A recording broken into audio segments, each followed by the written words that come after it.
Good morning. My name is Gary Owen. This is Gary's Morning Chat. I'll see you straight after this.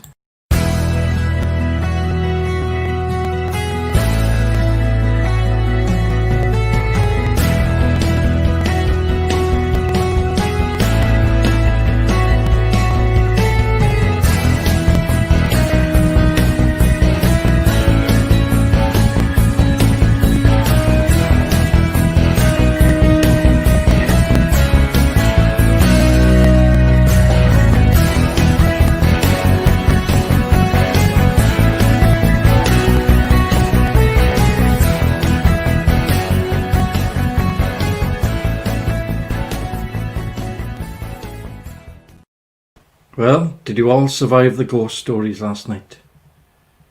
Good morning, Julie Myrick. How are you, live right? We had ghost stories on here last night, and if you go and watch the previous show, I don't know if it's still been processed by Google. It takes ages. But there were some disturbing ghost stories.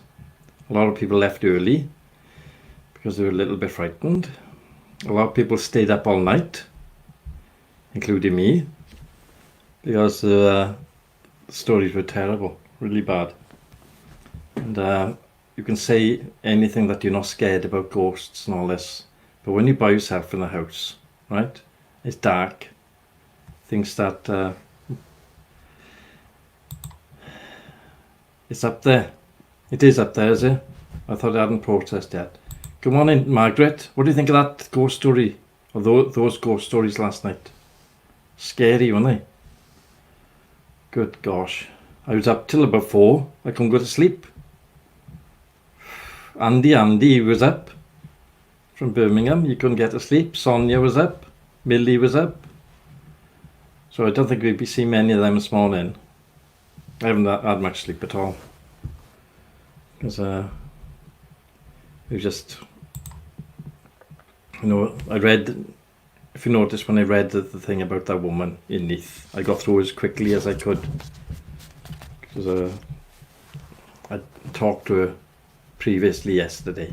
She was crying on the phone, telling me all that. So I just want to get through it, You slept all right? Oh, well. You probably conditioned to it. I don't know. It just affects people differently, doesn't it? I don't know. John didn't mind. He fell asleep as well. I think I'll have to have tranquilizers next time. A couple of tablets helped me go to sleep because I couldn't get off to sleep. So the others, I think, are missing in action. Are going to be very late. We'll give them a bit of time now before I read out the news. One nearly killed me. That log. Slept like a baby. Woke up in a nappy. Was it John? Wake up in a nappy. Big pampers. If only, he said. Yeah, the nets are clean. They're hanging up. But I didn't put them in the washing machine. I put them in the sink, with that varnish stuff. Let them soak in that. About 20 minutes. Took them out, rinsed them, put them back up. They were great. Good morning, Faye. You missed the ghost stories last night, Faye? You're very lucky. Horrible they were. A lot of people quite scared by them. Margaret wasn't, though. Or John. I was scared reading them out. Flippin' heck. The thing is, you don't know the person that was telling me the story. She was on Skype. And she was relaying it over, when I was going through it. Again, shaking, again, saying the story. See, but could be just a story, Who knows? Never mind. Right, do we all want the news now? I don't think Sonny will be in this morning because she was on till about 3 o'clock last night on the internet. And Andy was on the internet. He said he couldn't sleep after seeing that the vomiting part. I played a bit of The Exorcist last night. The part where the vomit comes out of the girl's Reagan's mouth, you know. And Andy had visions of that all night. So he's still in bed sleeping, I should imagine. Whew. Yeah, John believes that. I think it could have happened, you know, but who knows, innit? Oh. See, Faith lives on her own. You'd never sleep, Faith. If you go and watch the video again, last night's video, right? John's got a story about Millie's ghost story. Then there's one of mine then from this woman that contacted me from Neath. And then I say a little bit more about Kirkley Court when he lived up there, you know, up in Surrey. So, yes, they were okay. Right, let me get on with this news. There's quite a bit to get through. There's still clashes across America as protests demand justice.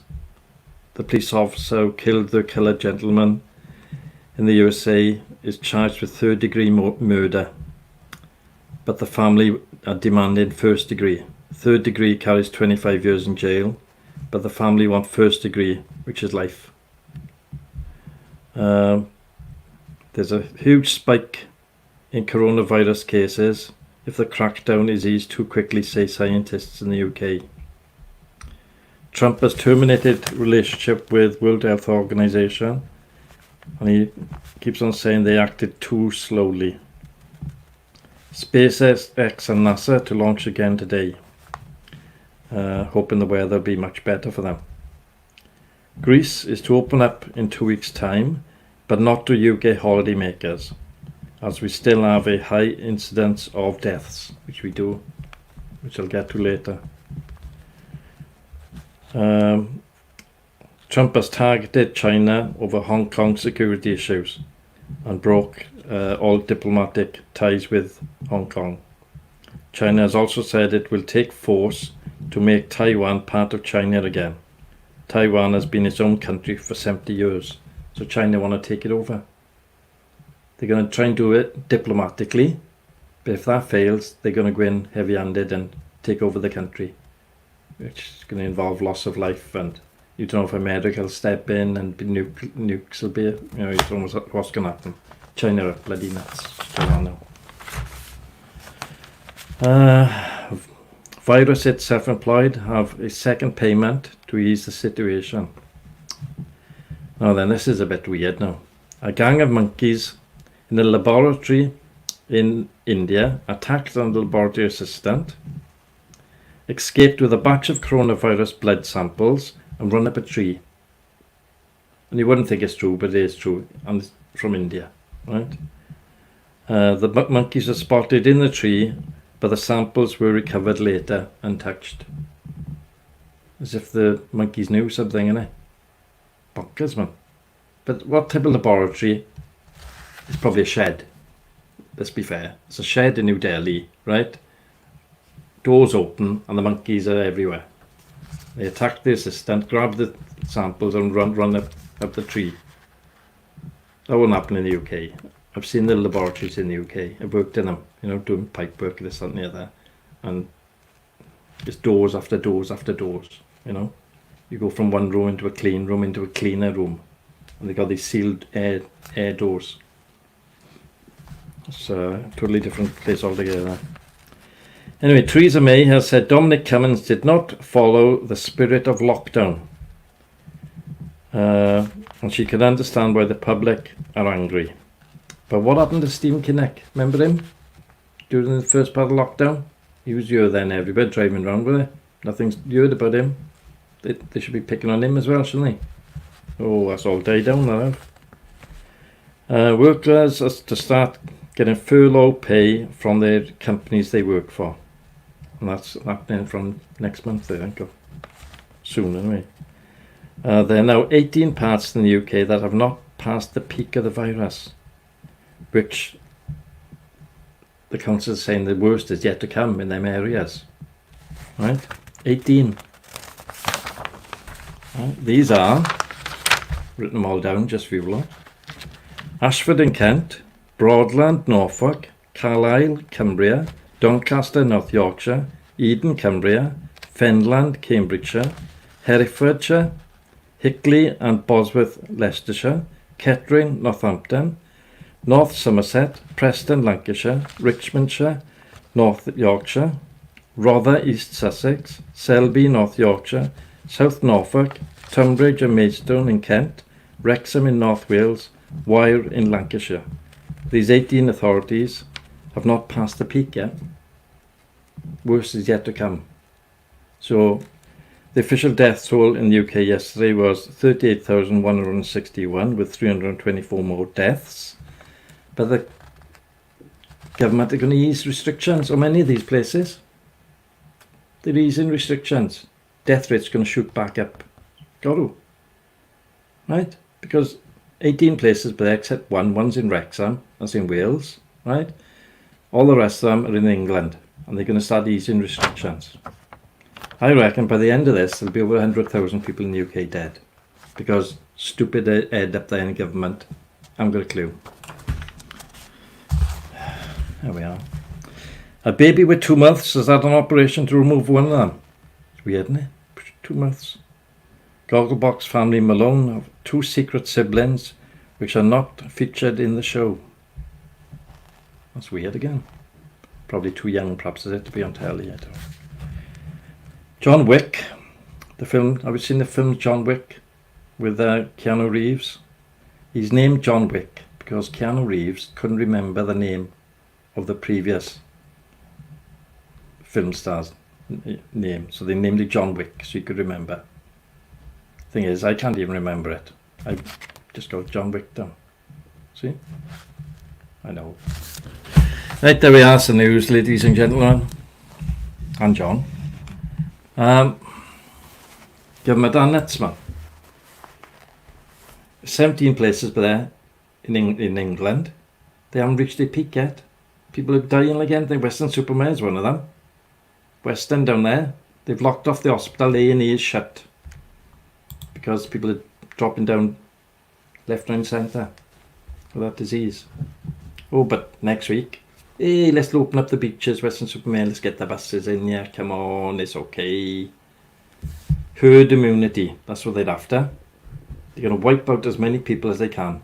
You can see it, come in. That's what's happening, if you look at it. We've got more deaths here than anywhere in the world. Except the USA. But the USA, look at the size of it. I reckon we'll have 100,000 dead before it'll stop killing people.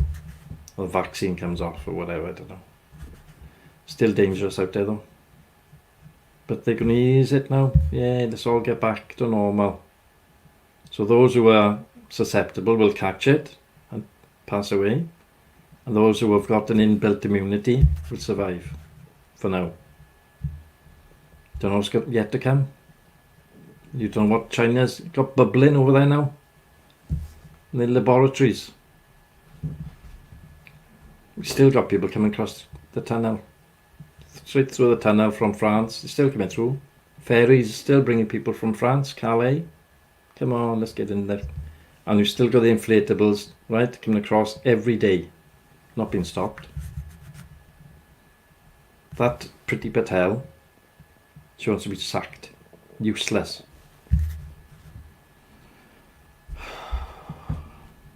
What can you say, innit? What can you say? Bonkers. We're lucky we've got our own little houses, we can shield ourselves, and we've got a bit of common sense. The common sense party. But the rest of them, I don't know what's going to happen to the UK. It's getting worse and worse, yeah. Till the government act, stop people coming in who may be affected, or take action and test them. It is frightening, isn't it? So there we are, that's the unhappy part. Plus we had the ghost stories. Look how many missing. They're all in bed sleeping.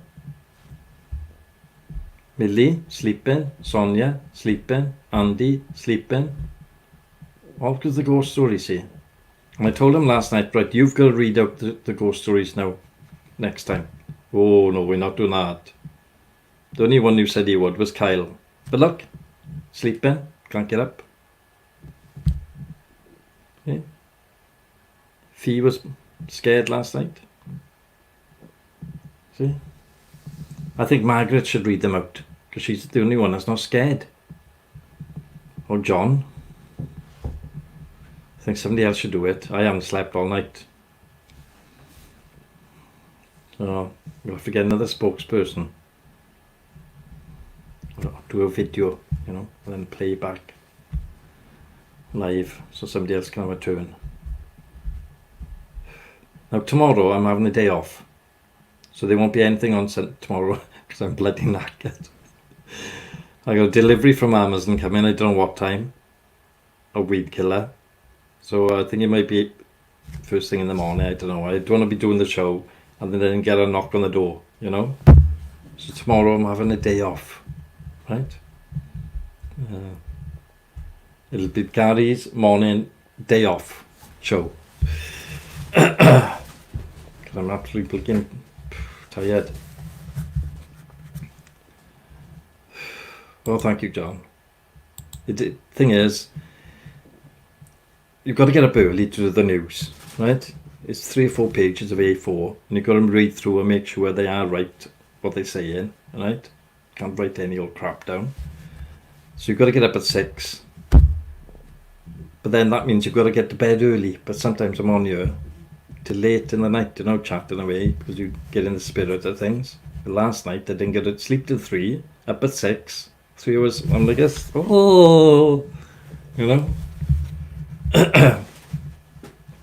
Then you've got to get tonight's thing ready, if we've got anything to do tonight.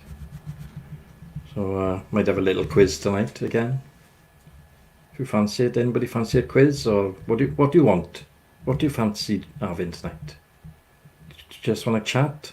Do you want a quiz? If you want a quiz, what do you want it to be on? Any subject do you fancy? So I can get the quizzes up on any subject. General knowledge, cooking, ironing, cleaning. Well, I can't get the sex ones up, right? So no sex. Sunday's a day of rest. Christ, we've all had it. Every day's been a day of rest for a lot of people. Isn't it? Except, I would rather get up, right? But tomorrow I gotta have a rest because I'm buggered, right? But I would rather get up early and have something to do, and then have a rest afterwards, I've always been up early in the morning to do something.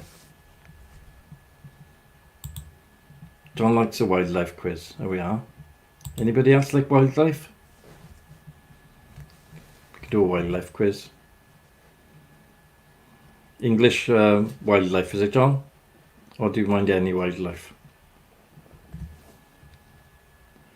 Margaret's glad when it's all over. I'll still be doing this though. I expect. I don't know. Unless I'll be doing something else and might just do a show in the evening or something, or just a chat or whatever, It's I got all the equipment now, so I bought everything. Might as well use it, innit? But I'll be getting out and doing videos. I'll be coming around people's houses, looking at the gardens.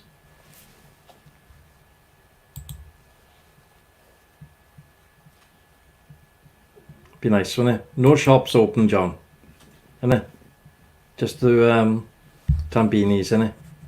They were only open till 6, weren't they? And then they'd be shut. No Co-op, no Dickie Dennings, nothing was open, was it? Foster's, nobody. You'd be knackered. All you could get is Corona Pops and Raspberry Ruffles and get home. Now you can book a bligging holiday for 2 weeks. Yeah, British wildlife, okay. I shall sort that out. We'll have a little quiz on British wildlife, plus 20 questions. And we may have some photos with it and a bit of mix and match.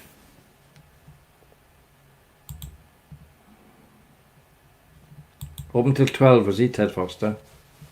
I never went up there on a Sunday, see. Always went to Tambini's, or the post office used to be open. Yeah, it'd be nice if we all got back to normal, wouldn't it? But what you'll have, see, the Welsh Government will follow the English Government. They'll wait a little 2 weeks to see the deaths, see if they rise or not. right? And then we'll be eased into it. I just hope the deaths drop, but I can't see it. See, common sense would say they're going to go up. People mixing, taking all the stuff back to the grandparents. People who were sent to were susceptible to it.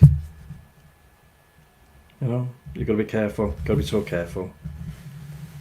And it's not only people over 70, people over 50 again. There's all sorts. If you're susceptible to getting it, you'll get it. All you want is one or two. Luckily in Port Talbot, Margam, we've only had one death. Margam area. But then as you go up further, Taibach is a couple more. Further into towns a couple more. Sandfield's a couple more. Baglan. And then it goes then. It's loads. So just got to be careful wherever you go. Keep washing them hands. I don't know what the difference that's going to make. If you breathe it in, no, you can wash your hands till the skin drops off. It's inside your lungs. There we are. See, we always have a happy morning, don't we? Missing in action, where are they? They'll all be coming in now past. Oh, I was reading, I was watching, and I was listening.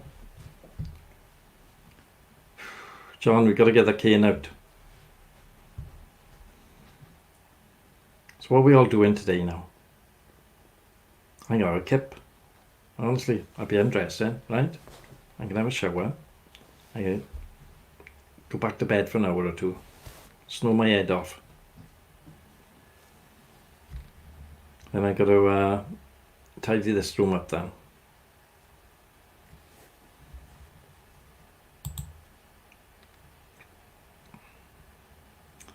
Yeah, it is hot now, isn't it? Today now we 28 or whatever again, isn't it? Phew. I've turned Alexa off, she's getting on my nerves. Put it on for a bit. She signed me up to some music thing for Amazon 30 days. Didn't even want it.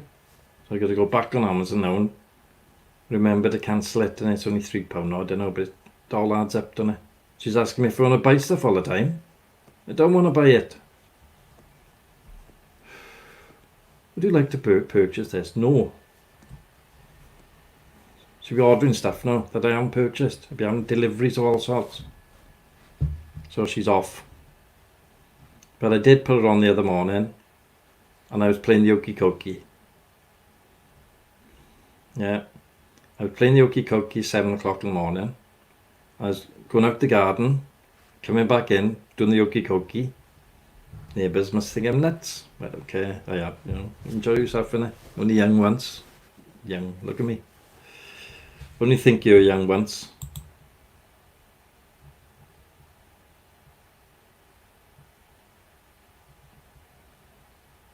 Go somewhere else then, innit? Go to B&M's. B&M's are cheap on paint, but quality, I don't know. Don't know if it's any good, you know. Talbot Block's expensive, isn't it? Tollgate. Got to get a beginner mortgage out. Go there for paint. Only thing with Tollgate, they've got everything, but it is at a price. But they will match it, price match. So if you want anything and say it's cheaper in Talbot Block, as long as you can prove it, they'll drop their price. So John's painting his models. Oh, sand and smelly chippings. Oh, do you have it delivered then, John? Or have we got to go and pick it up? Bag of sand, no, 2 bags of sand, or 3 to 1, is it? 3 sand, 1 chippings, 1 bag of cement. Concrete, isn't it? Oh, then mix it all in the baking sun. Oh, God. You want to start doing resin models? Easier. Just pour I know it's a lot more expensive. Just pour it in and mix it around with the hardener. I'm going to make that noise optional. So, I'll tell you what you want to get, John. Is a 3D printer. Right? 200 quid. You can print the models off. All your stuff. You can print them all off in plastic. Right, spray them with that concrete paint so it looks like concrete. and sell them. There we are. Only thing, they take 2 to 4 hours to print. Good morning, Laurie. How are you, love? How's America over there? They're all demanding a first-degree murder, aren't they? For the police officer killed a gentleman. He's had third-degree murder, haven't they? But I think the people want, or the family of the gentleman that was killed, they want first-degree, don't they? Which could be life in jail, isn't it? Oh, you missed the ghost story last night, Laurie. So you can rewatch it though. It is quite scary. There's a lot about Beaverbrook in it. Oh, mate.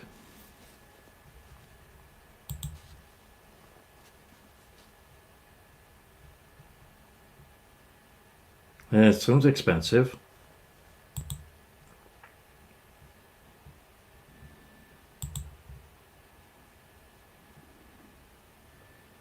Things are okay here. It's just there's a lot of parts of the UK that still haven't hit the peak of the virus, and the English government then is saying, "Oh, we can open up." We're in Wales. We're a different part of the UK. We've got our own government, and they're just holding us back a bit, which is a good idea, you know.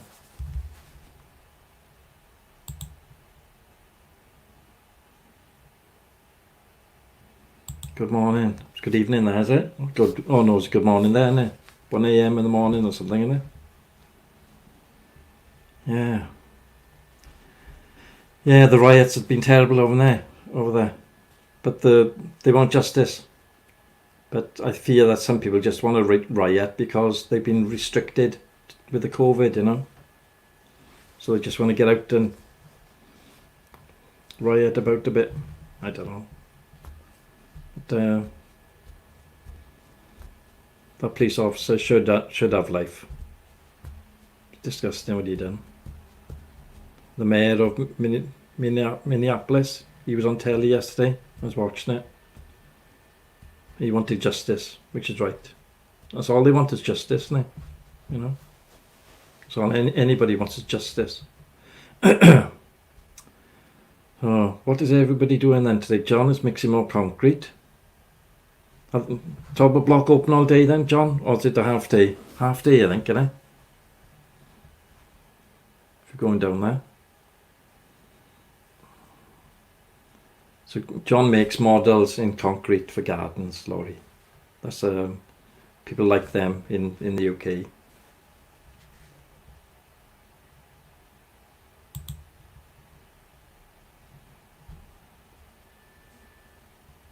Yeah, it's just a way of venting their anger, isn't it? You know.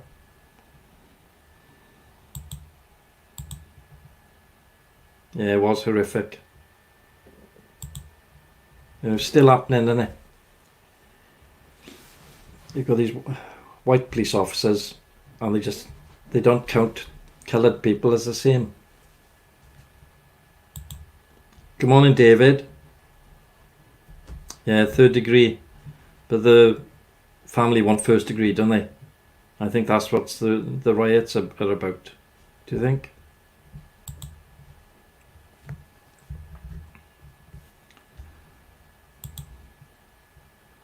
Faze, dreading ironing again. Don't dread it, right? If you dread it, it's going to be 10 times worse. Just don't think about it, just do it. Get it over and done with. Right, and then relax. Margaret's going down the beach for a walk. Don't go out underneath sandbanks now, right? We don't want helicopters rescuing you. You'll be on BBC tonight. Margaret Dunley was out walking and she rescued out in LA. Out in LA won't come out till late now because of COVID.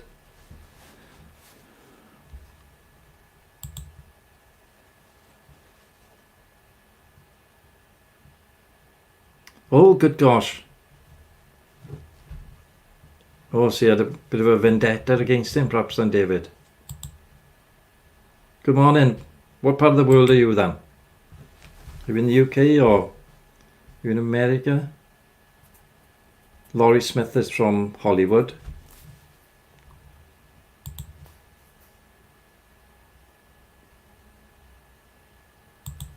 Gosh. They're allowed to do that, are they? Not allowed to do that in the UK, I don't think. But saying that, I know a police officer in the UK that does double glazing. Mad, isn't it?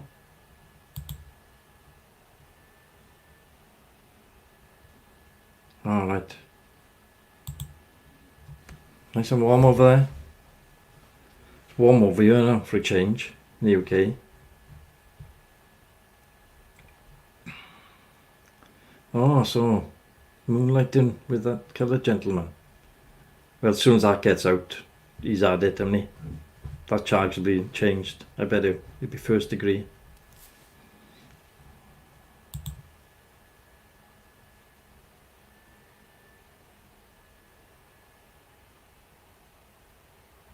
I know. It's cold, is it? It's normally cold in the UK, but we're having a bit of a couple of weeks of quite warm weather. You know, 28 is quite warm over here, 28 C. But it's normally freezing, or starting to get warmer. But it's been quite warm. So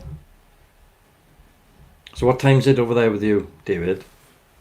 I know Laurie said it's about 1 AM or 1:30 in Hollywood, where she is. That's in America.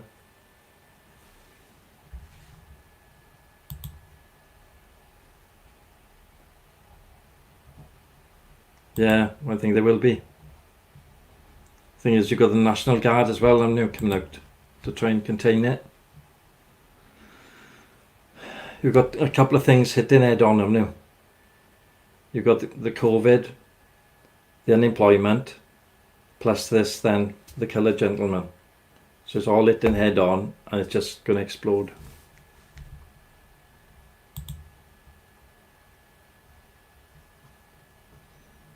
Oh, Laurie's in Hollywood.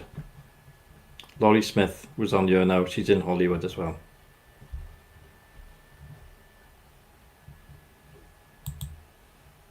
Alright, see you later, Margaret. Have a good day, love.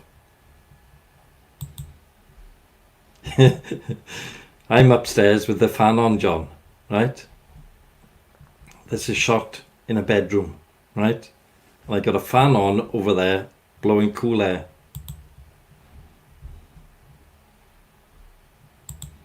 Oh, yeah, Faye, just enjoy what you got to do. I hate weeding. I gotta weed the garden, right? I hate it, but I gotta do it because it's like a jungle out there now. So that's what I gotta do.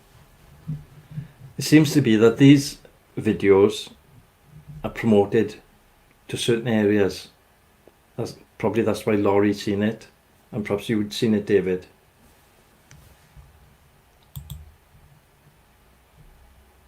Yeah, you could well be neighbours, like.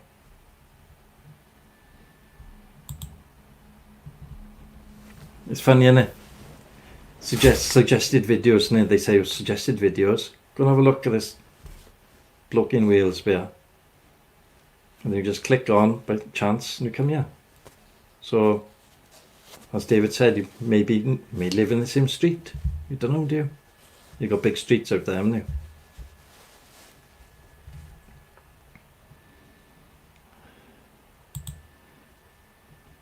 Yeah, you may be neighbours. It's funny, isn't it? You come onto a British channel, and even more, it's a Welsh channel, to find out that your neighbour down the street is watching as well. Yeah, that's it, he's suggested.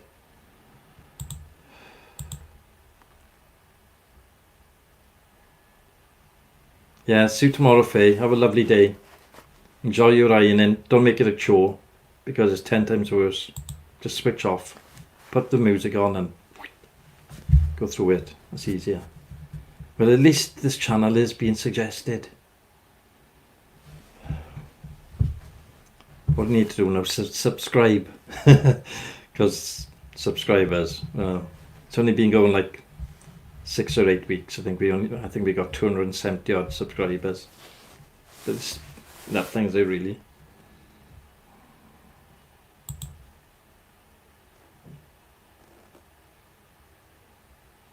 Good gosh. Amazing, isn't it? Must be doing something right. We just say the news for the UK, really, and a bit of world news, you know. And it just involves me getting up early in the morning and just reading all the news I can get as quickly as I can, and I just write it down. But last night we had some ghost stories from the UK. If you like it, ghost stories, David. I went through a particular period when I was working for Lord Beaverbrook, right, in Surrey, and living in a mansion by myself for 18 months was quite scary, and things were happening, you know. And I've tried to say this last night. I tried to make fun of it, a bit of a joke of it, because at the time it wasn't. It was anything but. But we had some other ghost stories as well.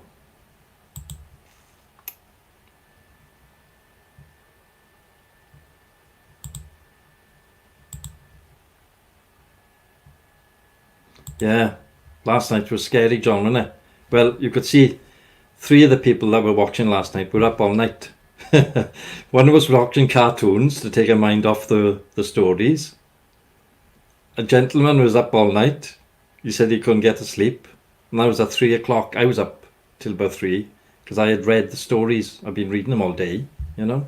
I had one person on Skype tell me about the story, and she was actually crying on Skype, you know, which reinforced the story. Oh, I got the shivers now thinking about it.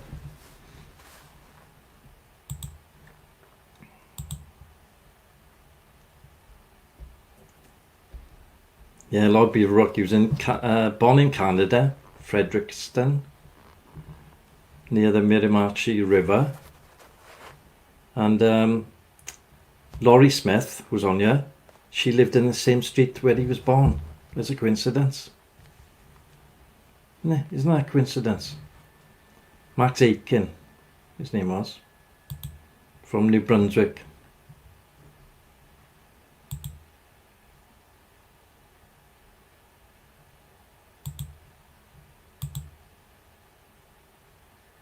Yeah, see you later. See you later, John.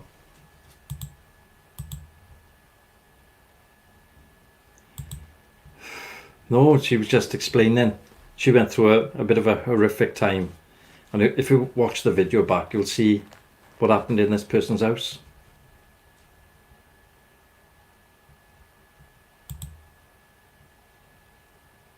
Who knows? Who knows? You'll probably find out, John, that there is some sort of connection between you and Laurie, or you and me, the area. You don't know, innit? Who knows? The thing is, artificial intelligence on the computers, they match us all up, don't they? You know? They're listening in through the Siri and the Alexa devices. You don't know what's going on. Or is it something from a heavenly department?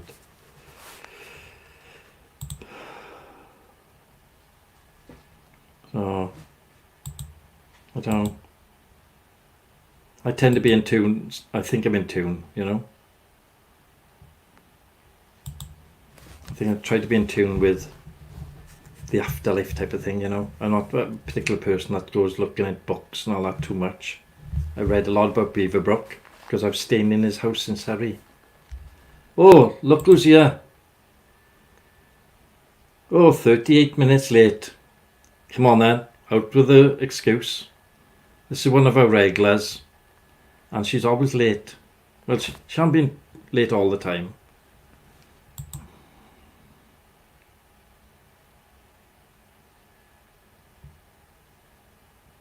It's weird, isn't it?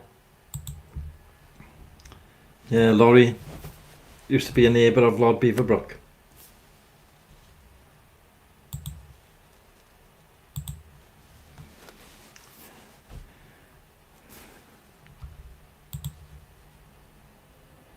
Well, it's a good idea. Best time to sleep. If your kids sleep, you sleep. It's a good idea. I haven't got any at the moment. I've got an 11-year-old mine, but she don't want to sleep. All she wants to do is read and play video games. But, yeah, so Mr. Beaverbrook, Yeah, if you watch the video back, I tried to make light of it because it was quite serious at the time, you know. And I had to stay there. I had to stay living in that house because I'd earning money when I had a young child on the way. Right, so I had to earn money.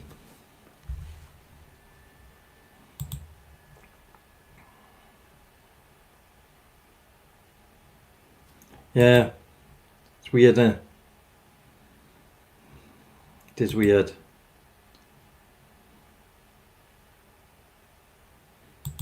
Did you watch the ghost story, Fee? It is weird, David, about how it all happens and how it comes together, you know? It's social profiling, isn't it? The artificial intelligence in Google is doing a social profile on you, me, Laurie, everybody. And they try to match us up. And then they start selling to you, don't they? They're listening to all the devices, the microphones, Alexa devices, and if you're in the car. If you notice, if you go and talk about something, like if I say to you now, I want a garden shed. I've got to have a garden shed, 8x6 garden shed. Guaranteed tomorrow there'll be adverts, 8x6 garden shed. Ah, it's wild, isn't it? Did you? Was you scared?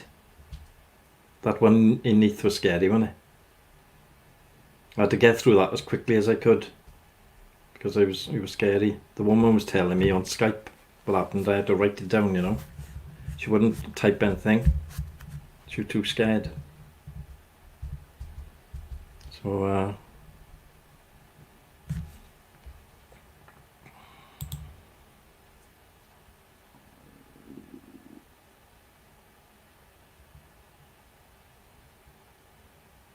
it's mad, isn't it? I like motorcycling, mind. I've had loads of bikes. Have you had loads of bikes, David? I've had Scramblers, RM400, Suzuki RM400. I've had Suzuki 850, Honda 504, SP370. I've had loads. Honda TL125 Trials bike. Didn't scare you at all, did they?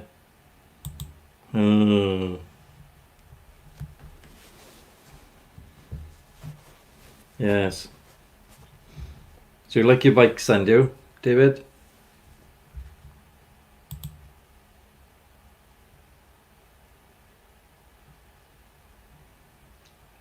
I'd seen highlights of the race where people were zooming around, you know, and they were showing how fast they were going. So yeah, I did watch some of the Isle of Man. Oh, GSXR. That's the one with the fairing on, is it?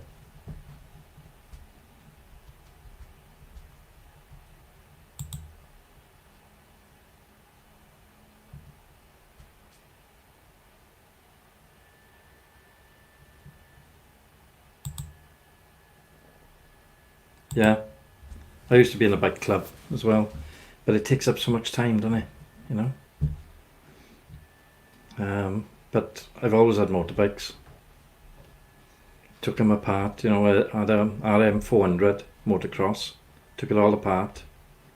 It was the pre-disc days, drum brakes, you know. You'd be hammering down a forest and trying to stop, especially if they were wet, innit, the drums, because it'd take a while for the water to disperse. You'd be hammering, you wouldn't be able to stop. You just lean it over, innit, get the leg down. It's great fun though when you're younger. Like I couldn't do it now, I'd break my neck.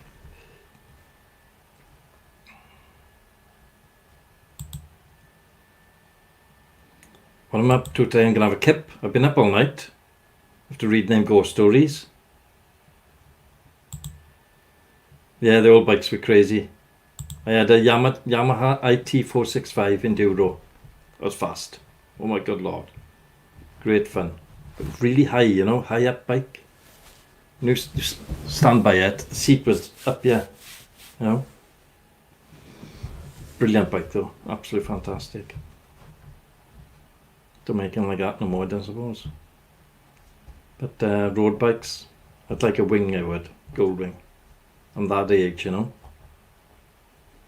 So perhaps next year I might be looking around. I got loads of friends with motorbikes still. I got a friend who's got a motorcycle shop. So I go up and have a look at all the bikes now. I'm still interested. I'll get one probably next year. So, Laurie, have you got a bike as well? Are you interested in motorcycling?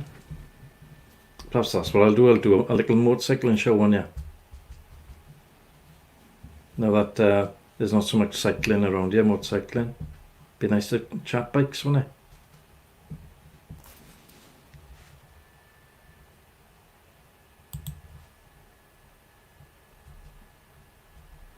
Yeah, brilliant bikes. What bikes?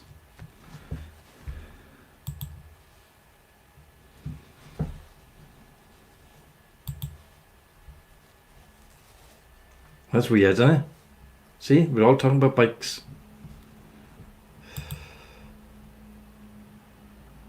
They're okay. It's the person riding them. That's the one you've got to be scared of.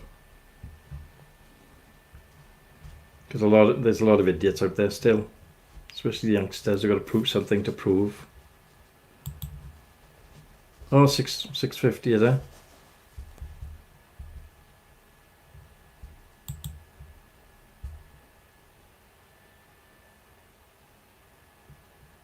Oh, there we are.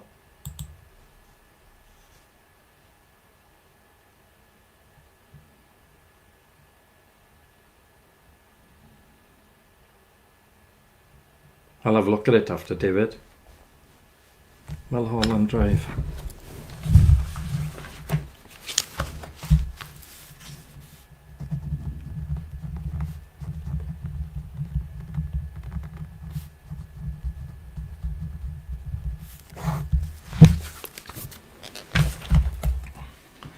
Yeah, there's lots of race tracks around the UK, you know, you're allowed to go on. That's Fion's father.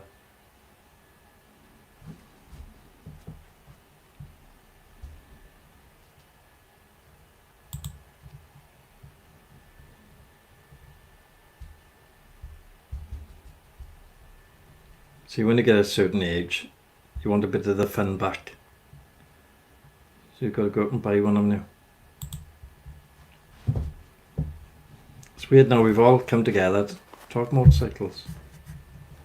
Motorcycles and Odd Beaverbrook. I'll see if I can arrange a chat with more motorcyclists. Then David, perhaps you can tell some of your friends in the club. And we'll all meet up on you. I can split the screen up into about 10, I think, on this software.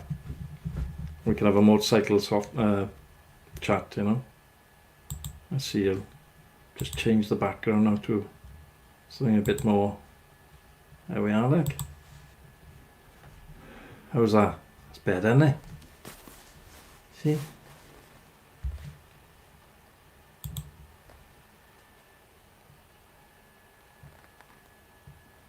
Is it?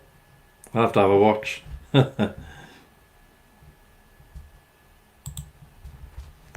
Never heard of it before, to be honest with you. But I'll certainly have a little look at it straight after the show now. Yeah, it's nice to have a chat, isn't it? Refreshing to have a chat with people who like similar things but in a different country.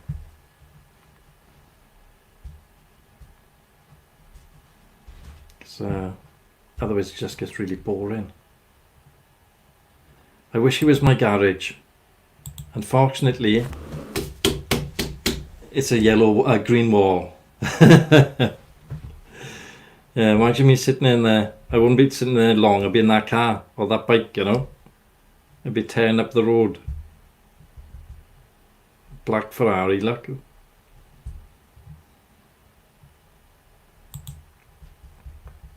If I win the lottery, that's why I'll have one of them or one of them. or maybe 2. Until then, I got a Kia Sportage. Oh, it's like driving a sponge. It's useless.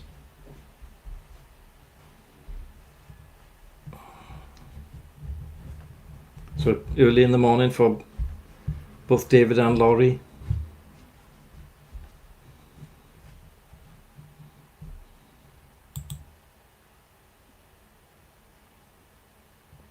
There are a few, not many.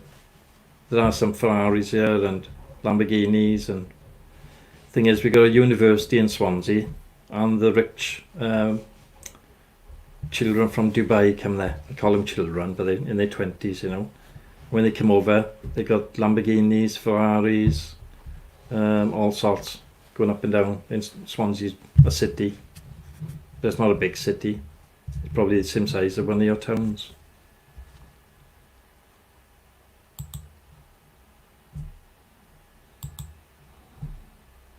You only need to learn to ride it first, right? You start off with something called a moped, right? That's what you need to start off on before you have one of them. You'll pass your test first, right? See, young ladies, they always want to run before they can walk.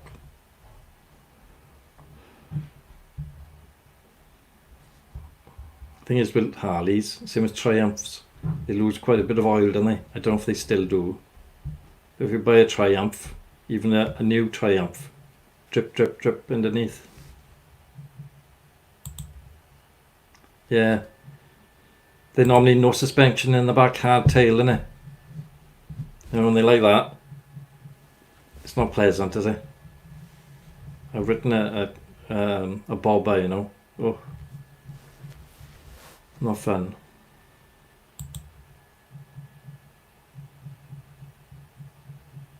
Yeah, expensive though, see, just to admire it. I know people who got them in their houses, in the living room. No carpet. The bike is in the living room for safety, and they like looking at it. All their friends come around, and they just chat about bikes. No TV. Oh, that's funny, man.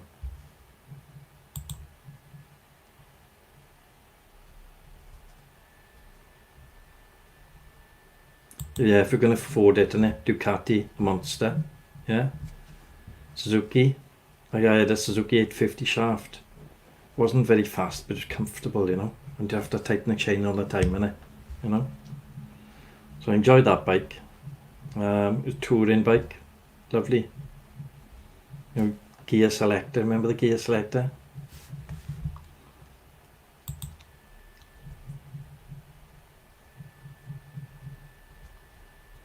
Yeah, it's mad. He's got 2 things in there. He's got this motorbike. What bike is it? I think it's a bike he made himself. He's a welder. He made the battery box, you know, made everything himself. I think it might be a bobber. I know somebody who makes bobbers as well in Wales. He's made them for film stars. So there's a lot of that happening in Wales, you know, a bit of a cafe culture, motorcycle culture. It's a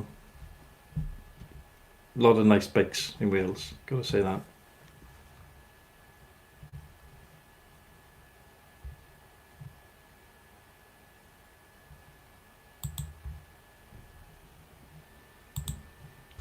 Thing is, with the Harleys, as you said, they are a bit junky, aren't they? But people love them, don't they? Some people just love them, David. No, I don't.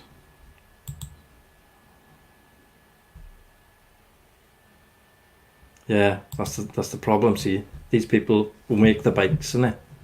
They put so much work and effort into making the bike. They don't want to see it gone the next morning, because in the UK, you've got people have come in from the Europe, and all they do is they want to steal the bikes, separate the parts, and sell it. You know, the bike's gone. I know somebody who had what do you have? A big Suzuki. I can't remember what it was, But that was stolen, never recovered, never seen again. Police didn't know where the hell it went. But that was stolen in Swansea. Parts gone Europe somewhere, you know. Sad, but there are people out there. You know, there might be druggies or whatever. They want their drugs. They'll steal a bike. It's easy, innit? Easy pickings. Snap the steering lock. Or drill it out or whatever they do. Off they go. Central London's bad for that. They steal mopeds. Anybody delivering pizza, they threaten them and take the bike off them.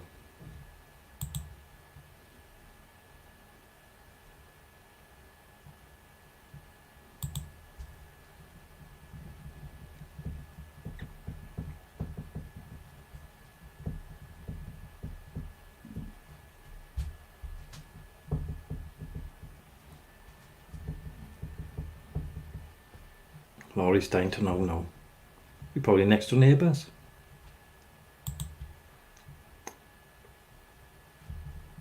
Oh, never. Sickening, isn't it? The sickening feeling. I've never had a motorbike stolen. But I've had stuff stolen out of a car, you know. I had a sports car with a flexible roof.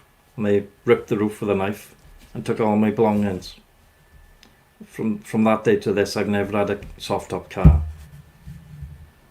I've just had cars as a sort of A to B. They're not. I have had a 911 in the past, Porsche 911, when I was 21. Stupid. Cost me a fortune to run. Blew the gearbox up on it, screwing it.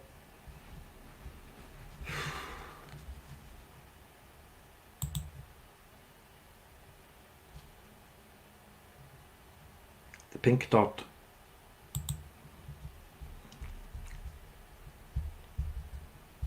Funny, you know, if you both live near the pink dot, whatever that is.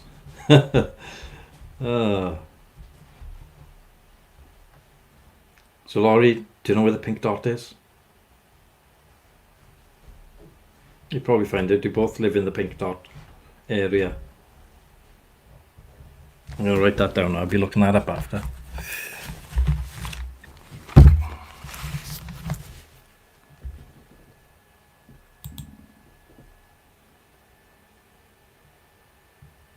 Yeah, it's horrible now.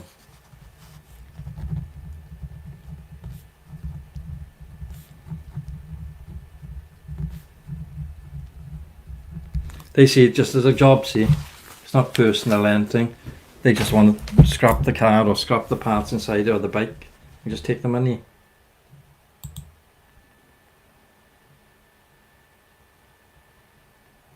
Oh, never mind. It's funny, in suggested videos in your same area about things that you follow. Google got it down, haven't they? Alright. So yeah, zoomed in, haven't they? You know, Google, Laurie Smith likes bikes. David likes bikes. Gary likes bikes. Fee's father just bought a bike. Let's get them all together on a suggested channel. Next thing, adverts on motorcycles. Oh, Gary's interested in buying a motorcycle next year.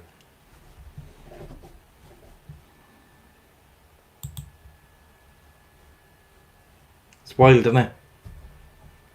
Nothing to do with me. I just make this. It's as good as it gets.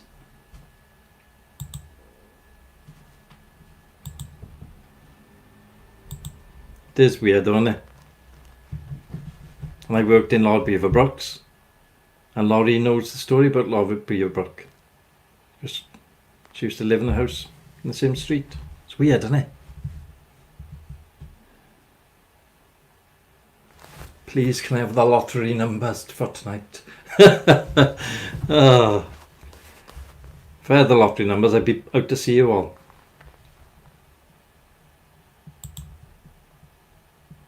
Oh, I wish hey, with 270 subscribers. If I worked for YouTube, I'd have 2 million subscribers. Don't you worry. By the way, please subscribe. Oh, you got to laugh, haven't you? It is strange though. I had a lot of trolls on you the other night. And I complained to YouTube. I actually phoned them up. And I said, look, I got all these trolls. I'm trying my best to make a channel. I don't want them coming on. And they were disgusting, these people. Or it might be a virus, I don't know what it was, but they were disgusting. Yeah.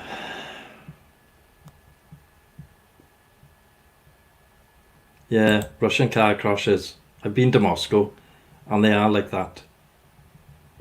They are mad, honest to God. 5 lanes of traffic, right, in Moscow. Middle lane, somebody's broken down, the car's jacked up, and the cars are swerving round. It's bonkers, honestly. Never seen anything like it. And you see cars out there that have never ever been exported out of Russia. They're so rubbish. Oh, they're terrible. Bits of this, bits of that, all stuck together. Rubbish they are. That's Russia for you.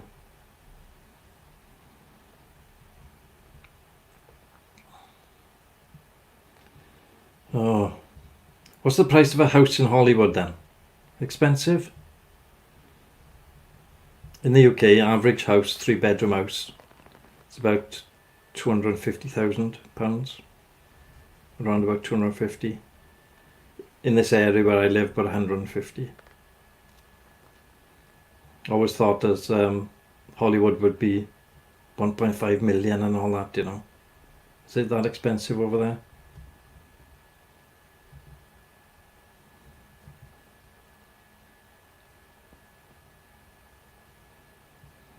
Yes, Gary's working his algorithm. Keywords, pink dot, Mulholland Drive. I don't even know what the pink dot is, so it's like somewhere a load of gays might turn up. Don't really know.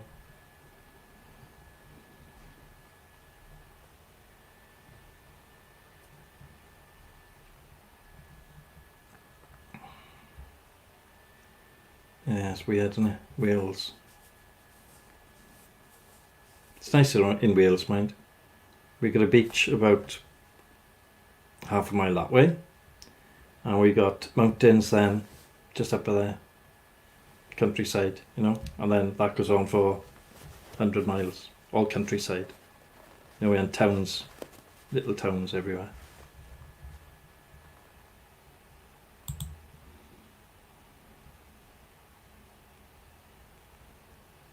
Oh, don't say it then. But you shouldn't be ashamed, you know. If people, you're talking who live in Hollywood, you know, it's nice, isn't it? There we are, 4 million. It's great, isn't it? God, what's the mortgage on that lorry?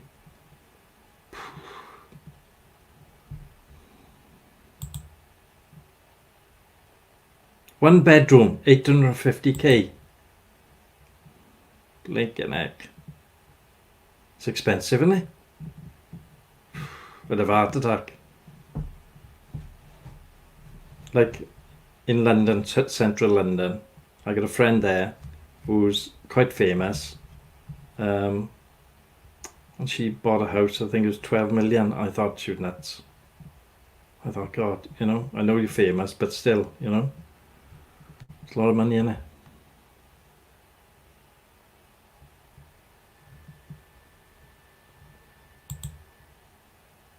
Oh well, it's not so bad. At least you can put your bike in the inside in the top floor, 20 million. Oh my good God. It's bonkers, isn't it? 20 million quid. Just to live in comfort of some sort. And watch Gary Owen from Wales. See? Google has sort of worked it all out. Look, we'll get all these rich people now and put them in with the not so rich. And they can all talk about the same thing that they enjoy. Which we all like bikes or Beaverbrook or a bit of chat on here. You know?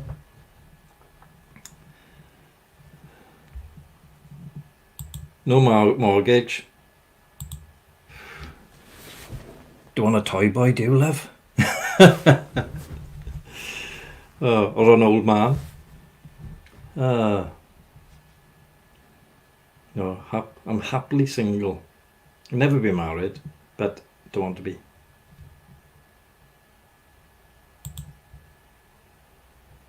$850K, 5-bedroom house, acre of land. Pretty good. Maybe more. Might have a castle for that over here. And certainly in Scotland you would have a castle with a couple of acres of land and maybe a stream or a pond or something, you know. 4 million, you'd definitely have a big castle. And about 20 acres of land. Private drive, fishing pond.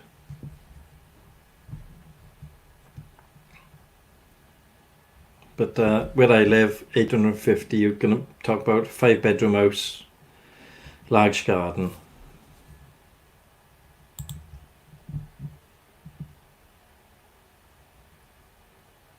Oh well. See? Thing is, you had to put up with him for all that time, Laurie, innit? You know? At the end of the day, as long as you're happy where you are, I'm happy here. You know, I got a steelworks, but they're pumping out dust all the time. But you would get accustomed to it. I get neighbours next door, dogs barking all the time, but you get accustomed to it.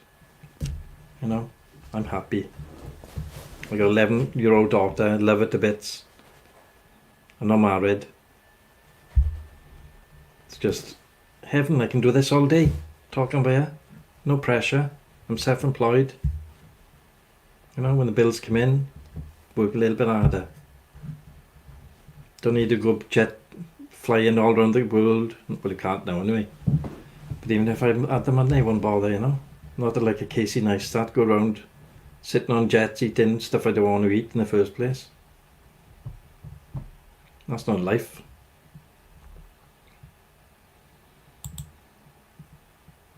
What's going on? I'm chatting to people who live in quite expensive houses in Hollywood. Kyle is the youngster. He's the youngster on you. He can't get up in the mornings, but he's up all night then.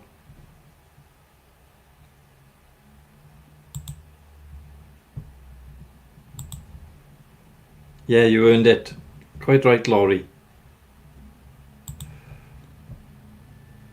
I have a Jack Russell. Mentor. If you want a dog, don't have a Jack Russell, right? Because when you buy them first, they're nice, but they tear in everything up. But they're a bit psycho, honest to God. Running everywhere. It goes nuts. I've had Dobermans in the past, which have been quieter. Right? Doberman, the lovely dog. Right? I've had sheepdogs, great, very intelligent. I've had a little terrier, different to this Jack Russell. Jack Russell's mental. Chasing everything. If I'm walking it and there's an Alsatian coming towards me on the lead, Jack Russell wants to fight. Whew.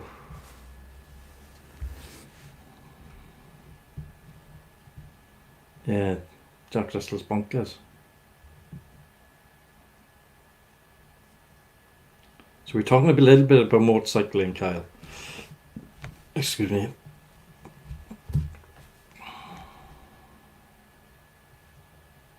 They are super smart, but they want what they want to play, what they want to play, you know? You could be laying down, watching something on telly. The dog will jump up with a ball in his mouth. He wants to play all the time.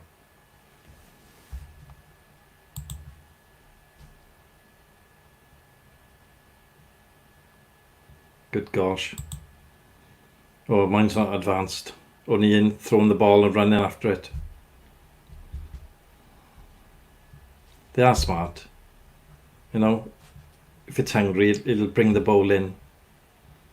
She eats her food in the kitchen. I said, it's a bitch. But she'll pick a bowl up, bring it up, and either slam it down on the floor in front of me or hold it up. You know, give me some food. Then you give her some food, then she's happy then. Go and get the ball then. Right? She's got to play with the ball. You've got to throw that 20 times. Can't watch anything on telly. Just get on catch up and watch it later. Throw the ball 20 times, wear her out. Or make her run up and down the stairs. That's what I do. Because that wears them out. Little dog, little legs, up and down the stairs. You know? 20 times. They come back in, they're knackered on the floor. Then I can watch what I want on telly. See? Common sense.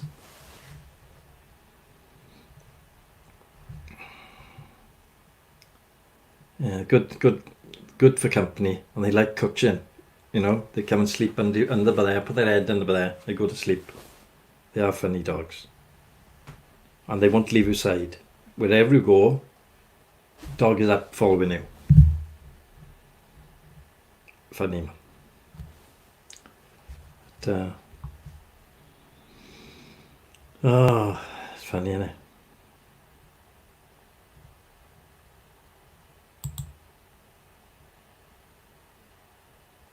Well, sometimes I got to dress tidy, and I'm normally in a tie or a shirt or.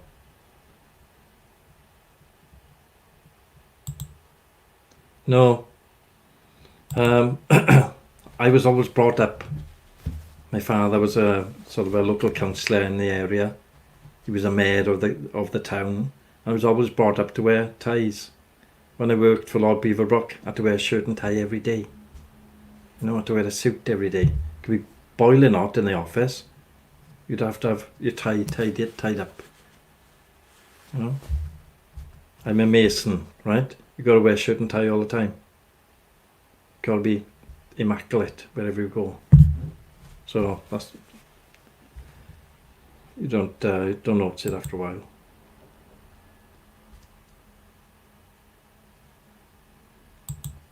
They do. Parts of Wales, so t-shirts, you know. It's just that I've been brought up this way, and I'm comfortable with it. You know, I've worked in places where you've got to wear a tie, so I've just always worn it. It shows that I respect the people that come on here as well for chat. You know, I'm in the bedroom in a house, sweltering hot with a hat on and a tie on, right? But I'm doing it to try and put the show up a little bit. Like last night, we had ghost stories on you. Scary. Oof.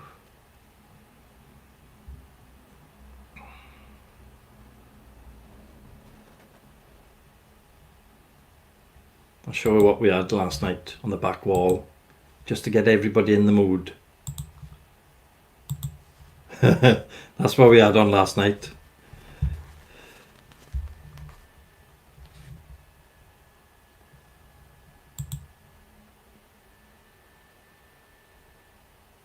Yeah, they still wear pyjamas, yeah.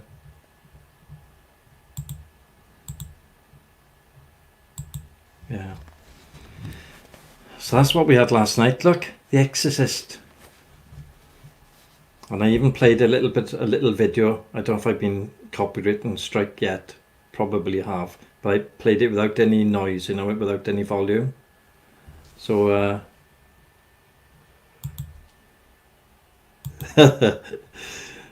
she's that nice, is she?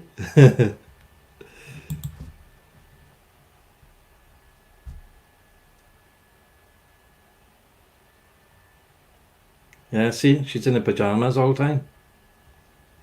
A lot of people in the UK go shopping in pyjamas. You know, I wouldn't, but people do. Especially up the valleys, you know. They go shopping in their pyjamas. What's that about? Do you go shopping in your pyjamas, Fee?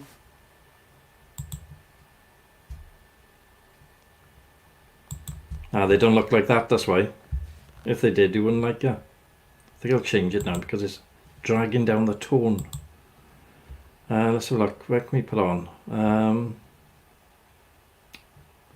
What about an English pub? There we are.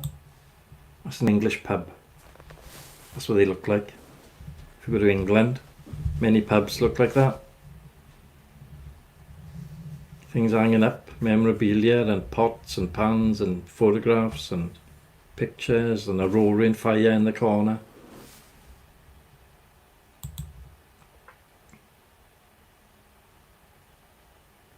Yeah, just in case. So now you can look out for what, you know, if you get a mother-in-law in the future, I don't know if you're married or whatever, but if she looks like that, chances are at some point the wife will look like that.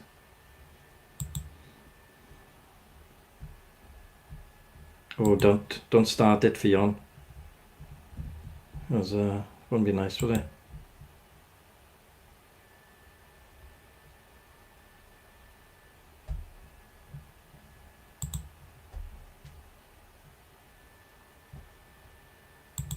Yeah, you would, because everybody's so friendly here.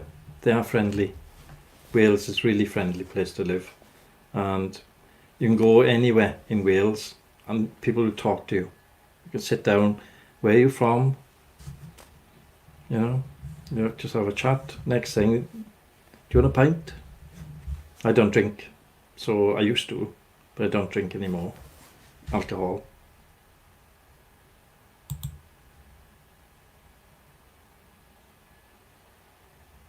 Is it? Walmart shoppers, Asda over here, Walmart. Same thing. Sandfields, is it? That's an area near Talbot. It's in Talbot. But Asda were owned by Walmart. I have seen somebody in Asda walking around in his pyjamas. I couldn't believe it. But some parts it is normal up there, you know, the valleys. It's weird, it is. The world is weird, isn't it? We're all individuals.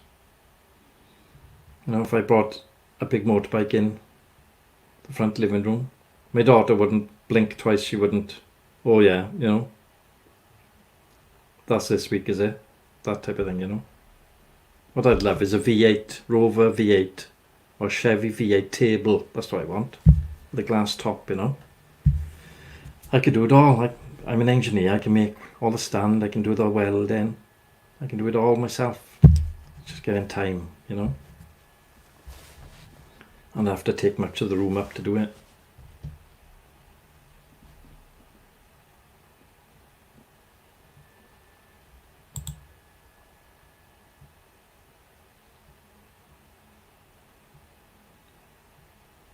Yeah, Asda is the local store chain in Wales.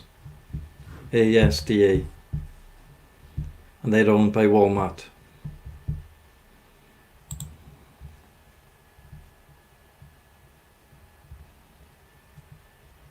Yeah, Walmart, same. Must attract the same person. I have got photographs. I had to take a photo when the bloke wasn't looking. I took a photo and I showed all my mates and they were all laughing.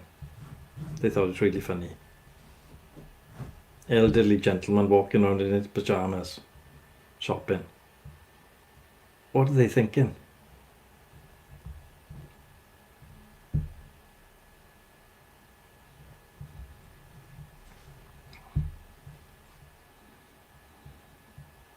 Hey Fee, Laurie, she lives in a house, $4 million. $4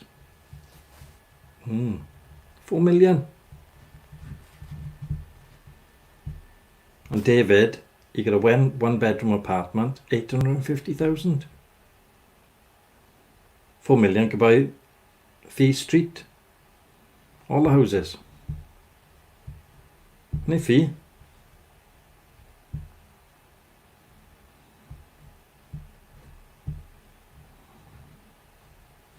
As long as you're happy where you are, you know. We don't like to win the lottery. You'd have a big huge house. You'd have big huge bills. Right? You have security, CCTV, all the maintenance goes with it. You know, I've lived in a mansion, which is £25 million mansion. I was in charge of maintenance and security. £2,000 a week maintenance. Not fun. And that was me shopping round as well, you know, having the sort of Welsh mentality of trying to get bargains, but grade 2 listed buildings, you can't get anything that's not bespoke, you know. I'll be buying stuff from Paris to match the house. You can't go to a local hardware shop and buy the stuff because it wasn't in keeping with what was there. £2,000 a week I was spending.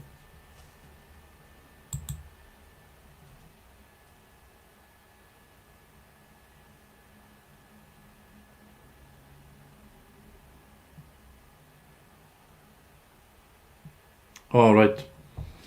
So what are you saying now then? The house is a bit run down?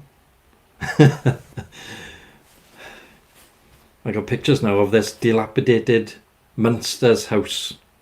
You know, with cracked windows up the top and cobwebs everywhere. It's not that bad, is it? On a beautiful lot.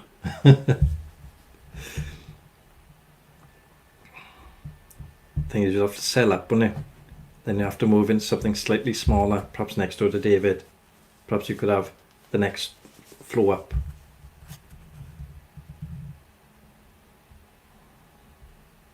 Beautiful view of the gasworks or Walmart.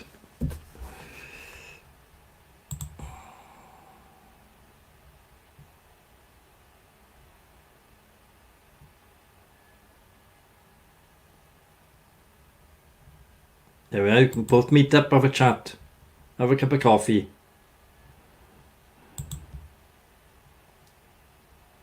Is it that bad, is it?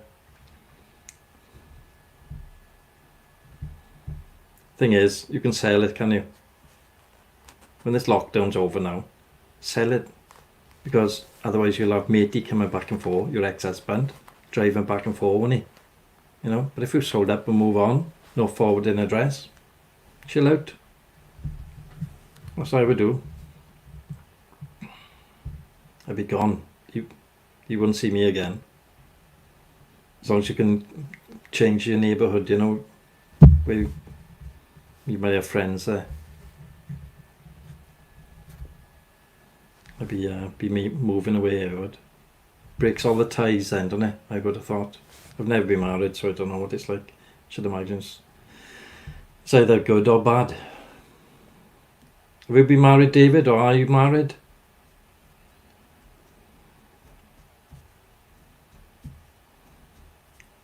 Wouldn't it be strange now, right? If the next time you come on, yeah, Laurie, your husband's on you. And we're all chatting about you. Oh, that'd be funny.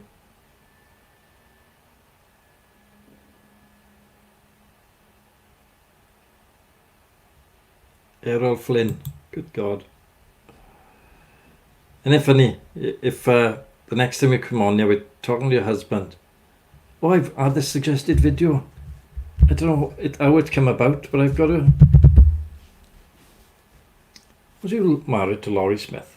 I was, actually. Oh.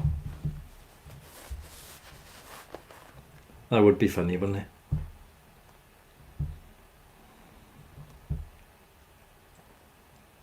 Life is weird.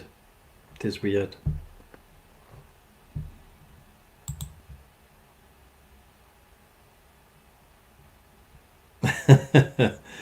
Oh, there we are, see? See, married you off again. I suspect Laurie doesn't want to get married, though.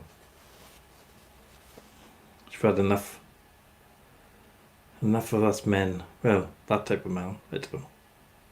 Was he a womanizer? Don't know. It normally breaks it up, doesn't it? I've always been hurt with my you know, I've been engaged twice. Always been hurt. Me. Oh, broken heart. Oh. But you harden up to it, you know, and you know what's coming. If you go out and some woman's giving you the eye, you know, here's the eye. I'm happily single.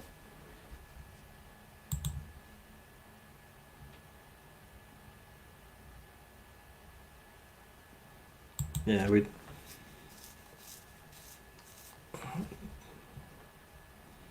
Store chains, yeah, franchises. Yeah, it's different in the UK, see? You have smaller stores, not so many chains.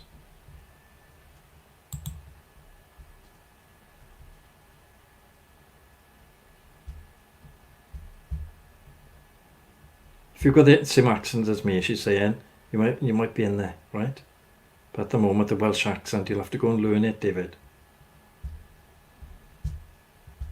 then you may have a chance then, right? But compatibility, you both like bikes. He's willing to learn about Lord Beaverbrook. Next thing, the Welsh language. It's hard. It's a bit like French. So you've got to do all these things first, David. But if you've got a bike in the living room, you are cool. So you got 1 point.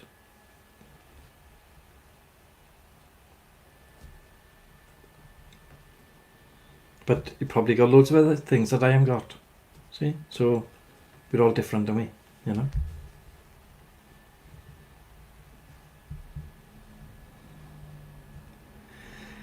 Yes, the Welsh accent. Even in England, a lot of people like the Welsh accent.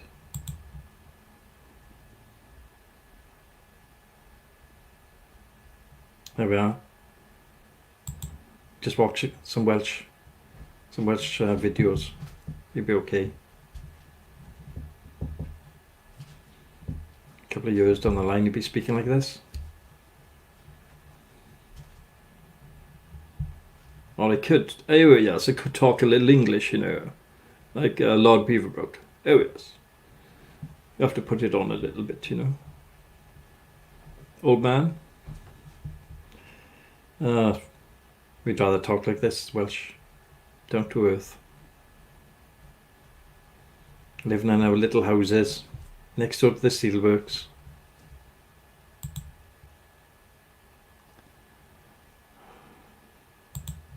It's okay, Fee, don't worry, man. We've all got our different lives. I'm here, enjoying myself. Listening to or reading up to people who are living in the same area in America.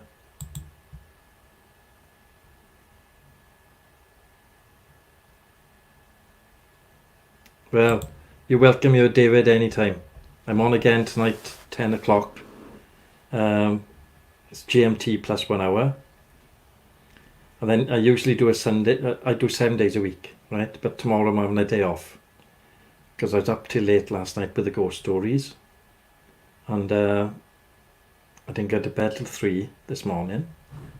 And then I was up at 6. Because I've got to do all the news, you know. Because I read out the news every morning. What's happening through the UK and a little bit about the world. Plus a bit about America. So it does wear you down a bit. You know, I got all day to sleep, but I got other things to do in it, you know. So, well, thank you for the sub. I'm not like looking to make money. It's just nice to have people that come to see us, you know. Sometimes there's only 2 of us on here. But people like a chat. Especially with the COVID now, people are on lockdown. They can't get out. So we all meet up in the morning. We're all friends now. We all have a chat. All different ages. Some people from India come here. Scotland. Ireland. We even had one from Tibet. A monk. I haven't seen him for a while though.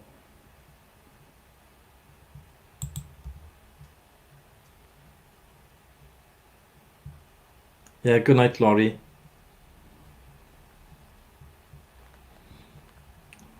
Maybe see you tomorrow or tonight. You're probably getting up 10 o'clock tonight here.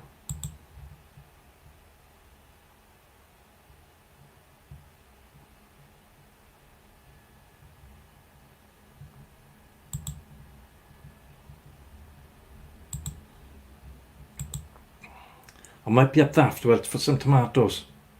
Fionn.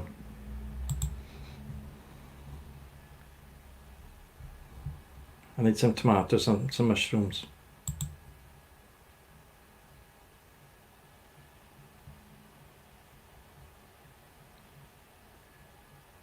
Thing is, what are you going to do, you know? Like, I got loads of things to do around the house. But, you know, it's getting to do it all, innit? Where do you start? I got weeding. We had a little garden out the front of the house. It's all weeds popping up, you know. So I bought some weed killer farmers, and that's coming tomorrow. I'll spray it down, then I got to take all the weeds up.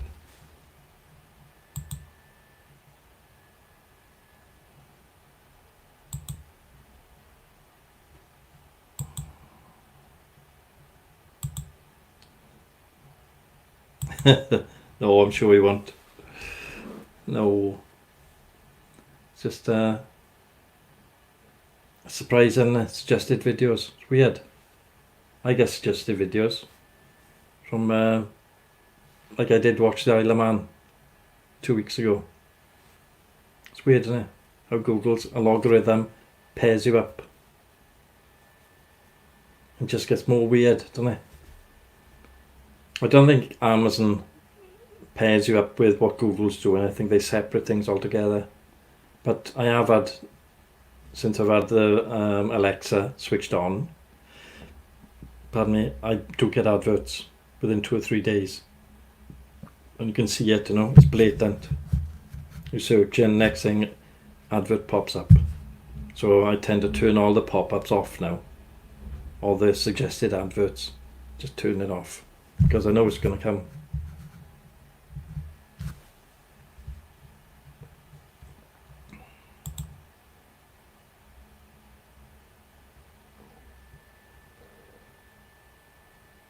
Yeah, might see you later, love, right? Have a lovely day if I don't.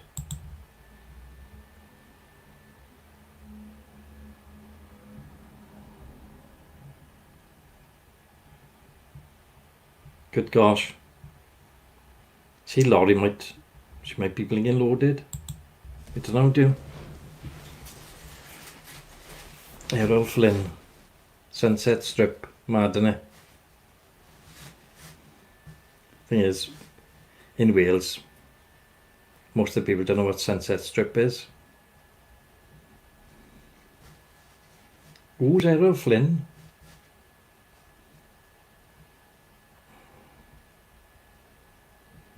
Wasn't he well endowed? That's all I know about him. Oh. So are you out on the motorbike after? You're going to have a spin? Or the police, do they lock you down really so much you can't go out on the bike? Full leathers on, is it? Helmet. Bell helmet. Have you got a bell helmet? When I used to have a trials bike, you know, bell open face helmet, you know, that was the thing to buy in them days. White bell helmet. I think the boys, they were riding Chips. Remember that series, Chips? And they were wearing bell helmets, weren't they? And sort of caught on through everybody else then. The motorbikes started wearing bell. But, I don't know what style or what make of helmets are. Yeah, he was a huge actor. Huge down below.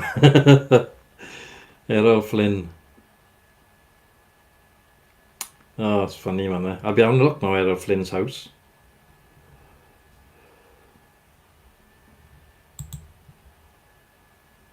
Oh, it's good then, isn't it?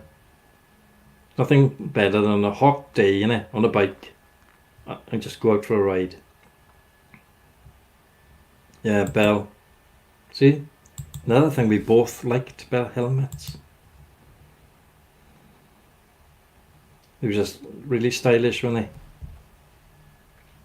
Just that open face I did. I used to put a leather thing over my face, you know, because of the wasps and all that, and the bees.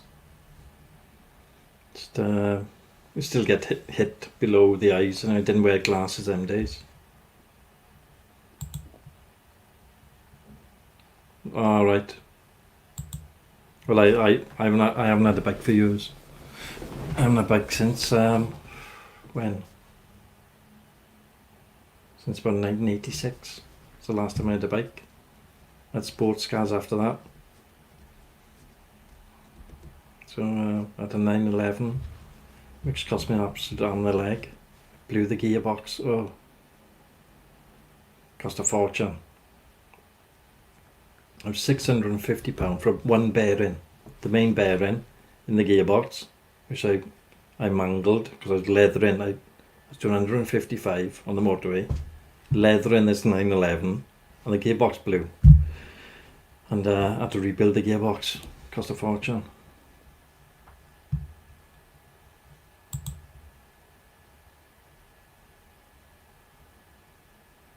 Is it? Or you could take the inside out.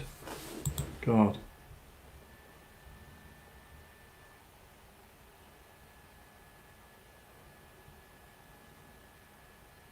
It's funny, isn't it? No, but I'd like a bike, you know? I'd like a Goldwing or something like that. I've had loads of bikes. I had a CBX 1000 6-cylinder years ago. Sold that.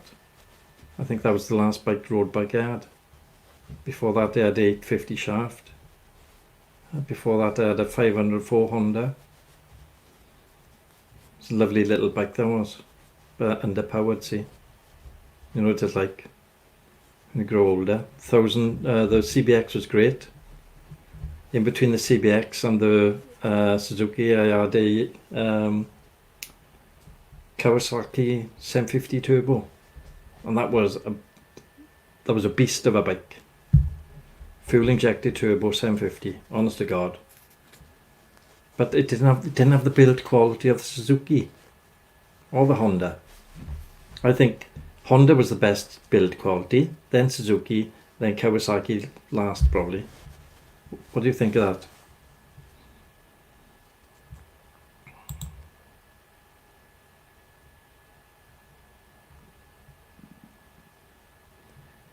They're great bike awareness here. There's loads of bikes. There's 2 motorcycle shops. There's a Honda, Suzuki, Yamaha dealer. It's about 2 miles away.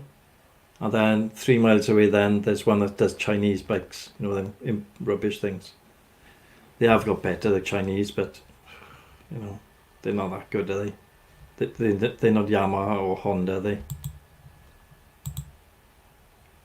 Yeah, I've had loads of great bikes. Enjoyed, never come off on any of them, you know. The only time I come off, I had a SP370 single cylinder, and I come off that, but I had leathers on, didn't hurt myself. Just dented the tank with my knee and so. But all the road bikes never come off. I used to hammer them, you know.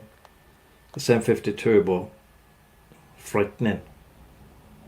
I only had that about 2 months, I got rid of it. As soon as that turbo came in, it wrench your wrists off. Dangerous bike, dangerous. Oh. CBX 6000 was a lovely bike, but it was like a collector's bike, you know. You didn't want to hammer it because it was so wide. I sold that. I made a couple £100 on it. Imagine what it's worth now on it. Probably about 10,000-15,000. I think I paid £1,300 brand new when I had it. No, tens of thousands, but you don't think, do you? Don't look ahead, do we? Imagine if you keep your bike now for 20 years in pristine condition, what it would be worth. Be worth a fortune, wouldn't it? Probably buy another flat.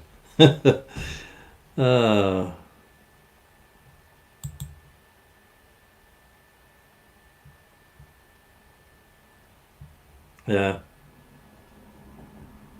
As long as you got the right amount of power in it.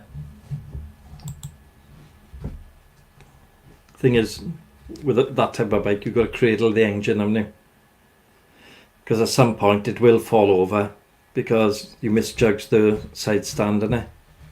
You think it's down, and then scratch all the fairing and all the bottom. Oh, costs a fortune then, doesn't it? And the engine bars, they always dent, don't they? Never as strong as what you think they are.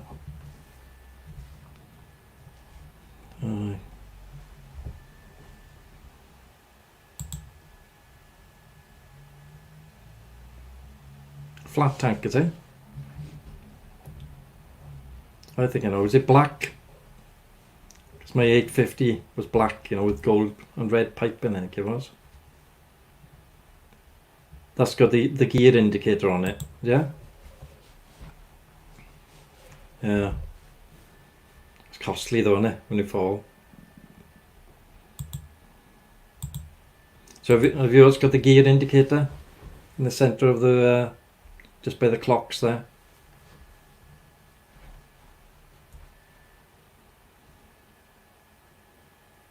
One down, five up, is it? I remember.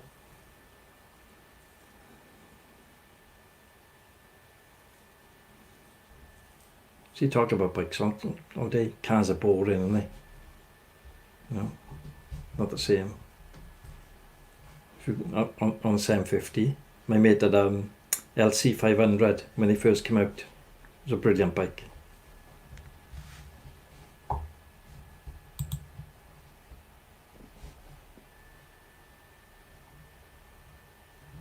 Oh, lovely. I had 850 and I put a Dunstall 4-to-1 on it. That was noisy. Neighbours weren't appreciative of that at all. Yeah, I love bikes. Imagine this now, the Dunstall, right? 4-to-1, big huge thing on the back, coming up the back. I'd hammer it on the motorway, right? My house is like a mile from the motorway. You could hear me 4 miles away, right? I'd be bent over, I'd be giving it the beans, right? The 4-to-1 be red hot blasting it, torn out. Everybody knew I was on my way home. Came home once, the police were outside the house waiting for me. Because I used to come home, I'd give it one last rev and then switch it off. That one last rev, though everybody would be waking up. Yeah, lovely man.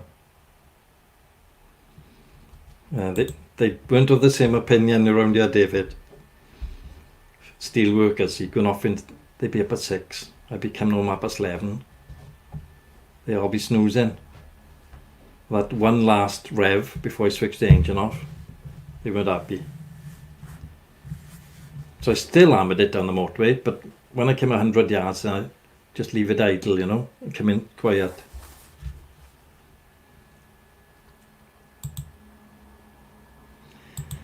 Not really.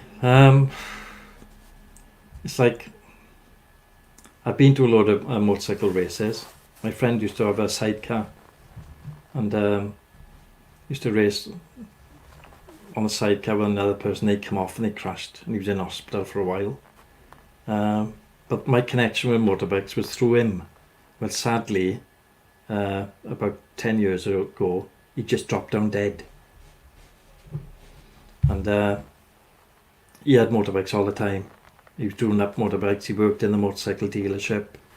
So after that, my sort of motorcycle connection was broke, really. And I didn't sort of go around with any bikers then.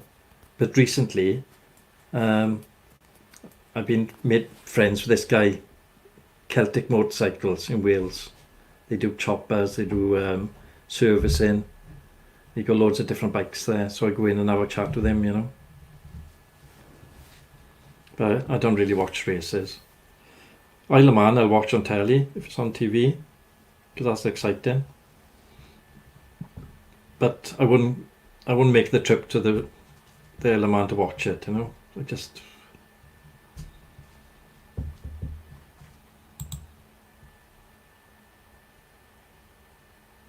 It is, they're mad. They are mad. You know, especially if they got like a Hayabusa engine in there. You know? And they're hanging on the side to take a corner. All they could do is slip. Thing flips because it's so weighted, that person has got to move on the side of them to take the corners and stuff. Without that person, that can't go fast. It wobbles everywhere. Yeah, I love bikes. I could talk about them all day. Great fun. But, I've never rebuilt, apart from the RM 400 I had, which I had in bits in a box. I took my 504 apart to change the cam belt because there's cam tensioner on the back of the engine and it's rattling all the time. So I took the head off and everything and checked it all inside, put a new tensioner on it, put it all back together. It took me ages, that did. It's good fun though, isn't it? Bikes. The old Honda little engine, wasn't it? You know, little thing like that. Honda 500.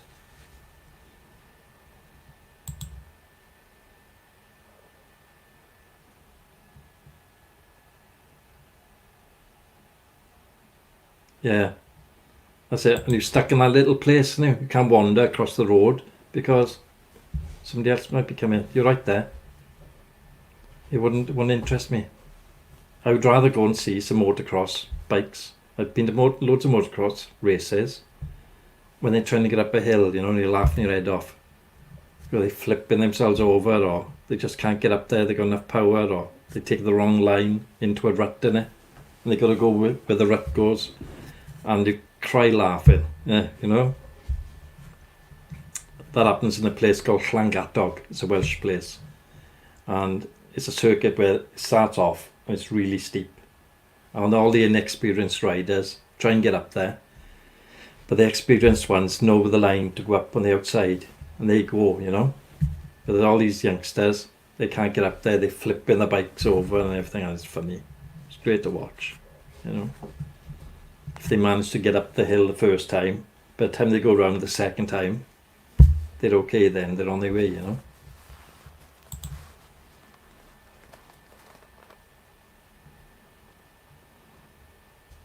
Yeah, that's the only thing you can do, isn't it? Boring though, isn't it, you know. I think the best thing about the Isle of Man is to watch it on telly with the helicopters and the cameras and the certain places, you know, because they whiz in past, don't they? Imagine having a house there and then we could watch up the street. You see these bikes pass. You wouldn't see the numbers, would you? You're travelling 140 mile an hour, 150, whatever they're doing. You'd just be...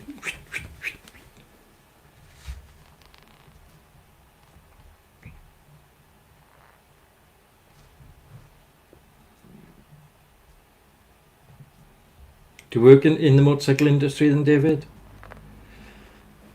Excuse me. Like I was mechanical engineer. I used to look after Ministry of Defence buildings. Then I set up my own company then to look after aircraft hangars. And looking after the doors and compressed air lines, hydraulics, all that. That's what I used to do. But then I started selling books in on Amazon. Stopped doing all that. Books on Amazon. Thought, oh, this will be good. Oh. Waste of money. Anything with Amazon, once they get it, it's hard to get back out.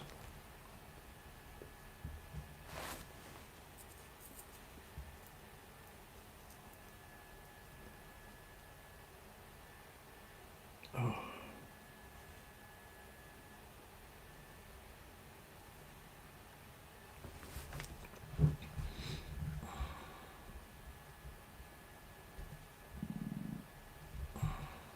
It's nice to have a chat.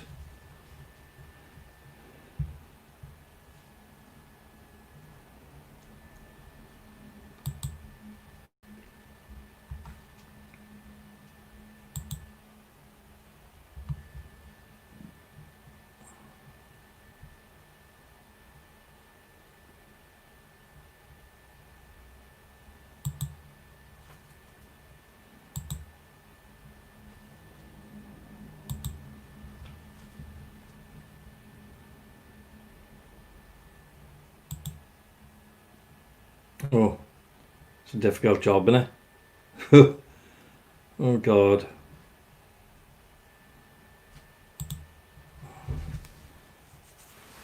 To get a lot of drugs, you're bound to get a lot of drugs in there.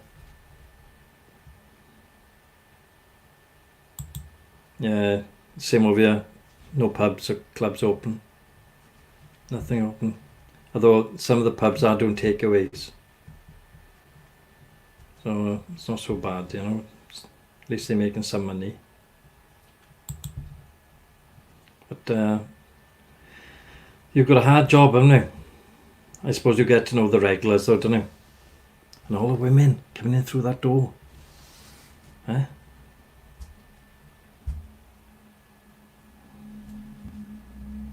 That'd be great, wouldn't it? All the women. Oh, good God.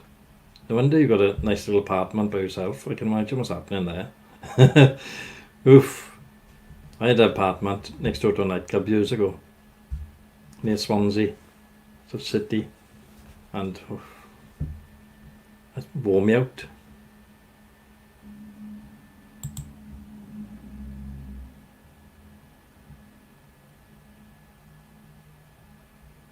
Good gosh. Yeah. But when you get older, can you be blinking bothered?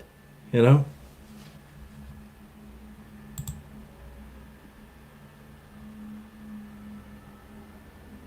Or thin, is it 10, size 10, is it? Or 10 in age? Oh. The, when I had that flat over there in Swansea, it was just next door but one, I think the nightclub was. And there's a pub opposite. Didn't have to go anywhere, you know. You just go across the road, a couple of drinks there. I'd get free entry into the nightclub because otherwise I'd complain about the noise because I was living next door but one. So free, you know, let him in his trouble. It wasn't trouble, I just knew how to, you know, work it my way a bit like.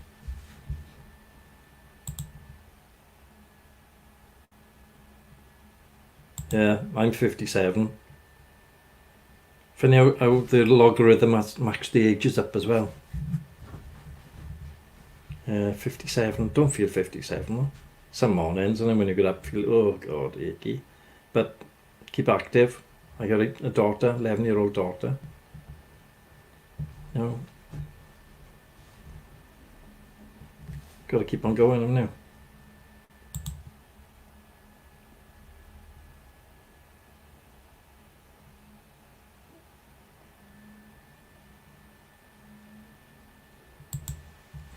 I don't drink anymore. I used to drink. It gets you depressed, doesn't it? You know. I used to do karate years ago. No, I'd handle myself. Knock somebody under the chin. Drop them. But why? You know, why go through all that hassle? I just want a peaceful life. You know, just want to get through life. Get my daughter into university, and I'd be happy. That's me done. Stick me in the corner, give me a motorcycle magazine or car magazine or whatever, rocking chair, the pipe. Oh, I remember when it was fun. I've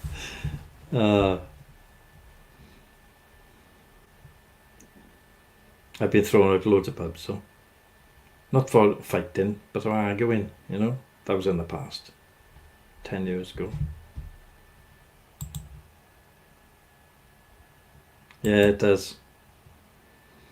Gives people a big mouth. That's what it's done to me, give me a big mouth. And, you know, no good.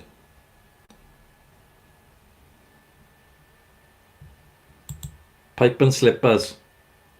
They're waiting for you in a shop near you now, David, right? There's a pipe and slippers, 10 years time. Oh, that Gary was right. Oh. You're looking through all the books, all the bikes that you had. And next door, but there's that invalid carriage you've got to get in to go up the grocery shop. Oh. It's waiting for us all.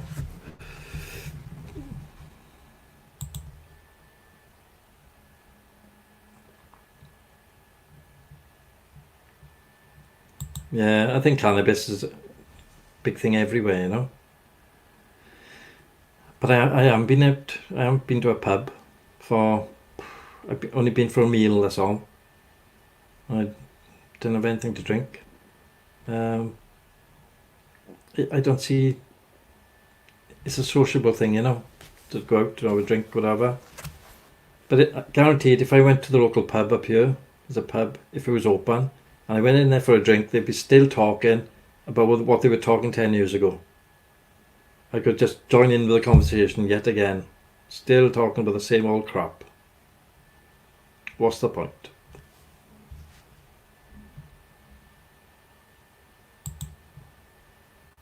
No, it's against the law. Currently, it's against the law to smoke cannabis. And if you're caught growing cannabis, maybe jail. But they tend to go for if you're distributing class 1 drugs, then it's jail, you know. Cannabis, you can usually get away. I think they get away with it.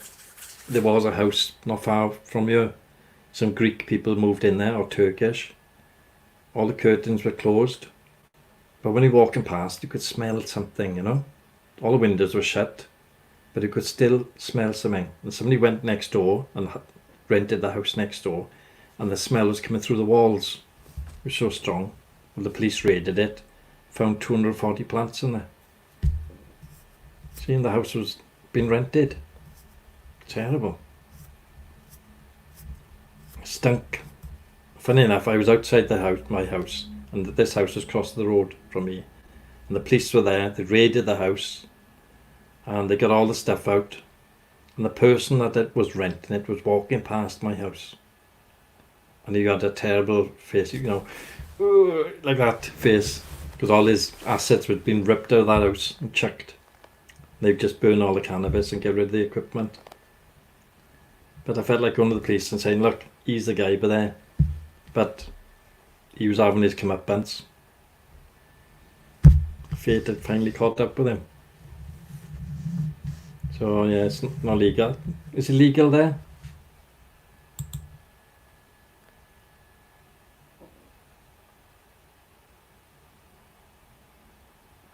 No.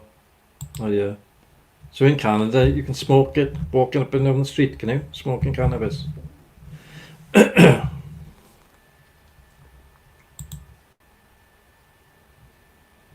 Yeah. Gone. I think he's moved away now, back to where he came from. Turkey or Greece or whatever he came from, you know. But until then, you wouldn't see them. They'd come there in the night, brand new car, Honda Civic Sports, you know. And they'd have these boxes of black bags, and you think it's clothes, you don't think drugs, do you? You think it's clothes, they're taking clothes in there, whatever. Only once or twice I've seen them. But when the police raided it, boy, there were pipes coming out and these fans and wiring, and they had to have the electric board to shut the electric off because they'd gone past the meter. Now the electric free. Organised. How many other houses do they have, you know? Probably millionaires. I'm going to work.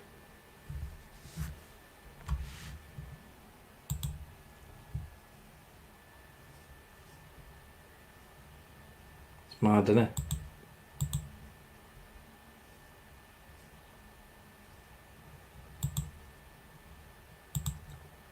Yeah, immigrants. Loads. Got the English channel here between Wales and England. Then you got that goes out into the sea then between France and England, the English Channel. And they come across in the little dinghies, maybe 25 at a time. So immigrants entering the UK, about 100 a day. Well, they've come from Africa, through Europe. They know England's a soft touch. You can get benefits, you get money, they can send you home to their family. But these people are not, they haven't grown up like me and you. They haven't got morals, no. They want to make money. They'll kill to do so. If you get in their way, they butcher you. That's what I see more happening in central London. It's terrible. Because all these people come across the channel, they go through the countryside, they end up in central London, where they may have friends. They'll stay with them, then they go out robbing people at knife point.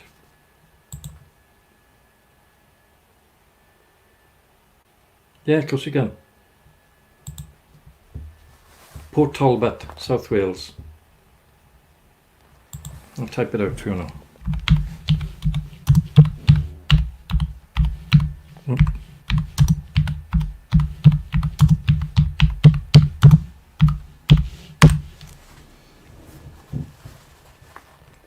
Oh, Port Talbot I should say, not Port Talboy.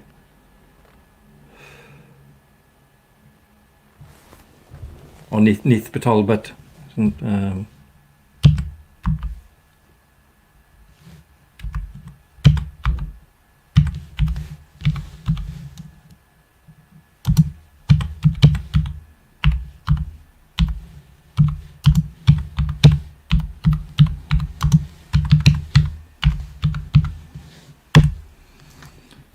That should make more sense now, I think. Yeah.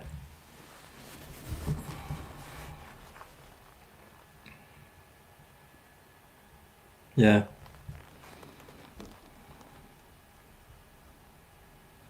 It's great, yeah. Great place. There's loads of employment. But the COVID, you know. I can get employment. Once the COVID's gone, if I send out my CV, I'd have a job within the same week. If you want to work in industry, you know, security-wise, loads of work, security. Yeah, it's only half a mile, ocean, that way, half a mile, mountains, countryside. So yeah, it's great, yeah. English Channel, they call it. It's not really rough ocean. You get vessels coming in from Brazil to the steelworks, you know, with iron ore. Gower, yeah. Gower's just 25 miles away that way. Richard Burton was born here in Port Talbot. Anthony Hopkins, born here. Anthony Hopkins is out there, somewhere in California. Lives out there. Tom Jones, then the singer, was born in Pontypridd, which is about 30 miles away. No, I'm not. I know people who have got boats. They go out in them all the time, you know, fishing and all that. Don't interest me.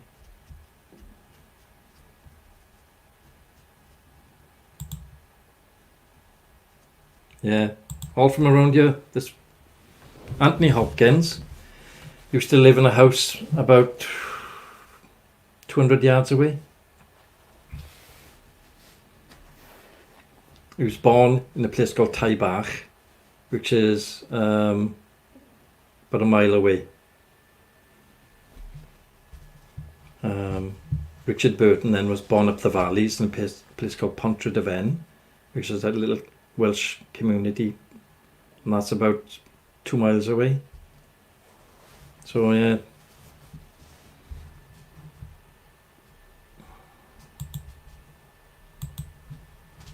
So I had loads of and Banksy had been here.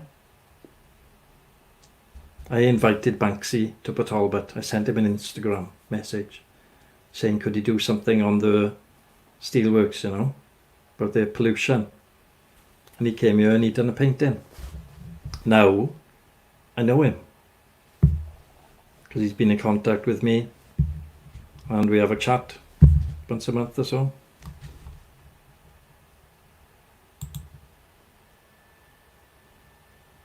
Yeah, in Pontrhydyfen, that's where he used to drink.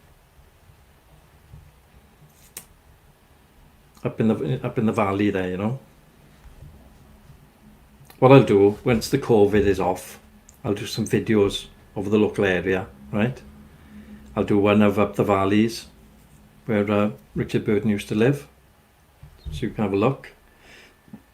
I'll do a video of where Anthony Hopkins used to live. And I'll do loads of videos of motorcycles. All the people that had to do with motorcycling.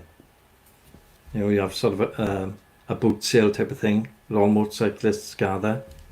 Celtic motorcycles up the valleys. They make motorcycles. There's a place that makes bobbers. I know they own that as well. So once COVID goes, this channel will grow. At the moment, it's really hard to do anything. Because all I can do is talk to you and other people, similar interests.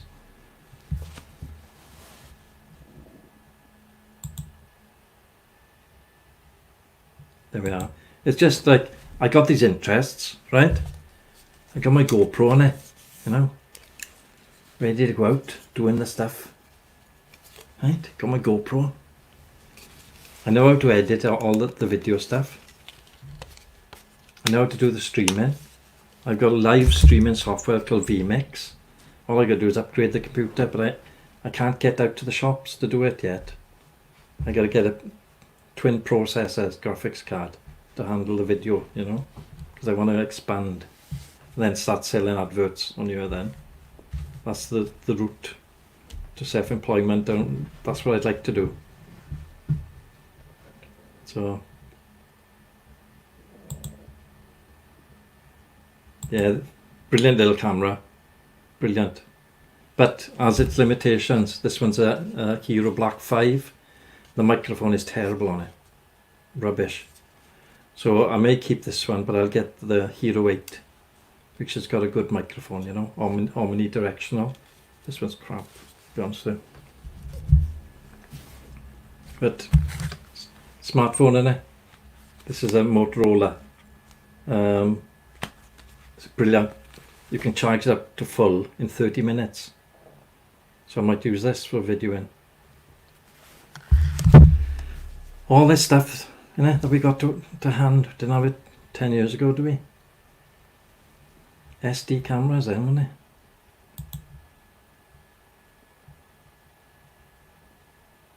they? Yeah. I wouldn't put a case on it. They're okay for, I don't go swimming. I'm like a beached whale. If I go swimming, Greenpeace come out and drag me out to deeper waters. I'm trying to diet. It's don't it? Too many tempting foods around, man. Thing is, you've got these cheap China imports now that are similar now to the GoPro, and they're really, really good. They're getting really good now, aren't they? And like they're only about $100 perhaps. Oh yeah, the GoPro is. It's sort of. It was engineered too quick, wasn't it? Do I lift weights? No. I got a diet business. I'm starting off. I've done a nutritional course to lose weight, and I can drop weight really quick, more or less by going vegan. That's the way to, if you want to lose weight, right? Go vegan. You can still build your muscles up with the vegans. A lot of vegans are the muscle builders. But you'll drop weight. I can drop 3 stone in 3 months. But I've lost half a stone now in 2 weeks just by starting the diet that I'm going to start promoting. But it's time, innit? Got to type everything out. Like I've got a Facebook page, Slim Fit Fast. There's only about 8 on there. And then I release a video now and again, giving more encouragement. You know, like chia seeds, superfood seeds, good for energy, good for dieting, right? Wheatgrass powder, I know you can't see it because it's green, but it says wheatgrass powder there. Another good thing for your body. If you need nutrients, instead of taking a 1 a day supplement, which got hardly anything in it, take wheatgrass powder. You feel energized. You know, I had a cup this morning. I didn't go to bed till 3 and I feel great. Mad, isn't it?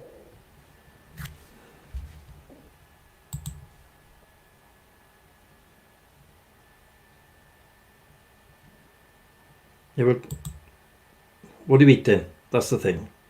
What is the fuel? If we can eat stodgy food, right? Steaks, fat, big lumps of bacon, bread, it's gonna slow you down. Although it's gonna feed you muscles, right? The food is too stodgy. It takes your body too long to break it down, to send it out, right?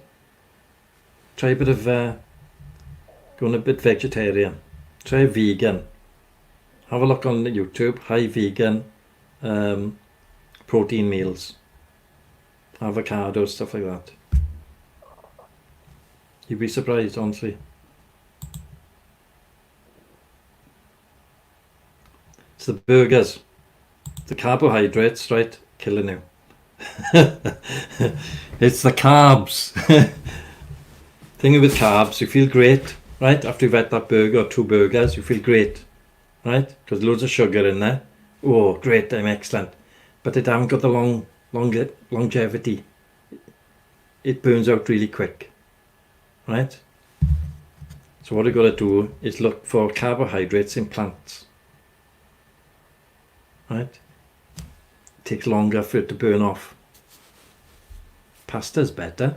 Pasta's wholemeal pasta. Have some of that. Give you energy for longer. Oh, I know. Hey, I've had loads of pizzas as well, David. Hold up my hands. If you want a big midriff, get a pizza down here. The one with the cheese around the outside of it, you know? That elasticated cheese we've all had, and it's so lovely, isn't it? Oh, deep pan pizza. Domino's, isn't it? Nothing about quality, but they'll get it to you quick. That little bite will be outside your house before you know it. It's all cut up. Get it down now. 10 cans of Coke. You're sitting in the chair like, I can't move. Oh, I'm satisfied. Till you have diarrhea the next morning. And you try and lift weights, just got no energy. Because the carbs are burnt off already. Or turned to fat. See, I'm like a doctor bear. Whew. Yeah, burgers are no good. Too much bread.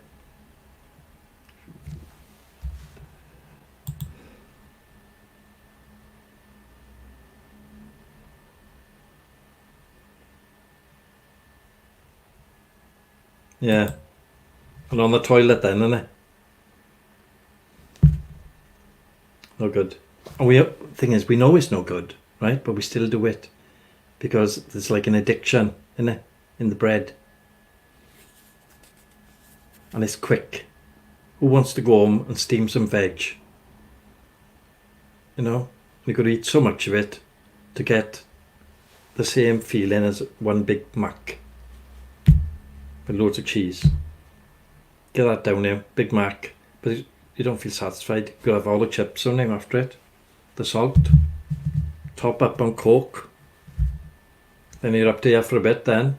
But it goes within an hour or so. Next thing you're looking in the cupboards.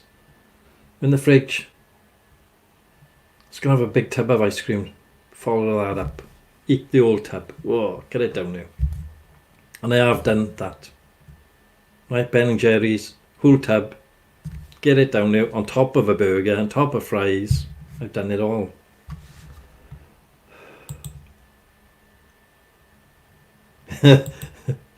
Yeah.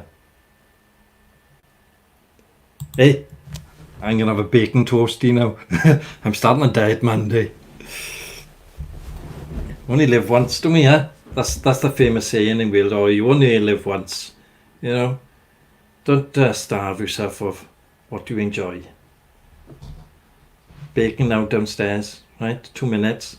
George Foreman, open it up, chuck the bacon in there. Down with the lid. Do some toast. Bit of salty butter on top.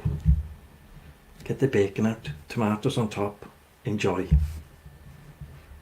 Right. Cholesterol low. The heart is pumping like hell. The tubes are going. I know it's wrong. Right, but it's so quick to do it.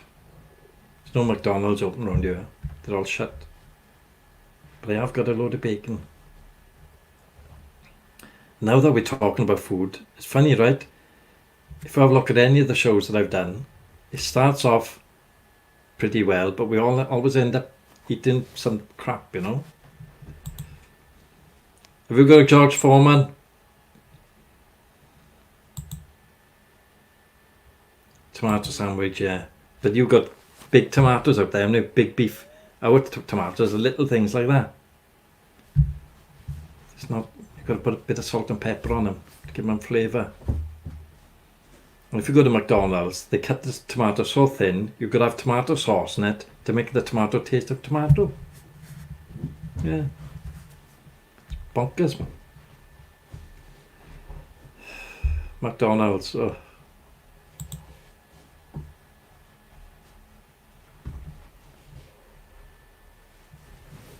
Boxing, yeah. My father used to be a boxer. And he was in World War II in the army, you know. He was a staff sergeant, and he told me the way he got through it was by boxing. And he won quite a few championships. He was big guy, you know. Big tattoos on his arms and everything.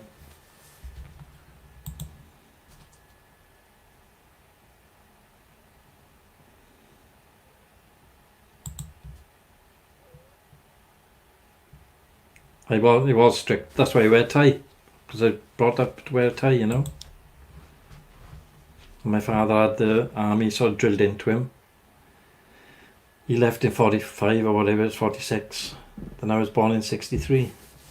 So when he was like the mayor of the local town, strict, you know. Like I'm a Mason, right? And they're quite strict.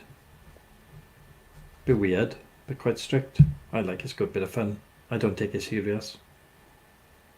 Gary, you've got to stop laughing. That's what they tell me. But I get the giggles, you know. Just somewhere to go in the nights. Pass a bit of time away. Yeah. He was in Japan, he was, after Hiroshima. Royal Engineers. They were the first company to go through after the bomb in Hiroshima and Nagasaki. The Royal Engineers had to go through to make sure it was safe. But he had photographs of all the people and everything. It was just terrible, awful. But it affected him because he had lung problems, coughing, and he died of in 19. What was it? When did he die? 1986 he died. And when they x-rayed his lungs, he only had 1.5 lungs left. And they put that down to the radiation from Nagasaki and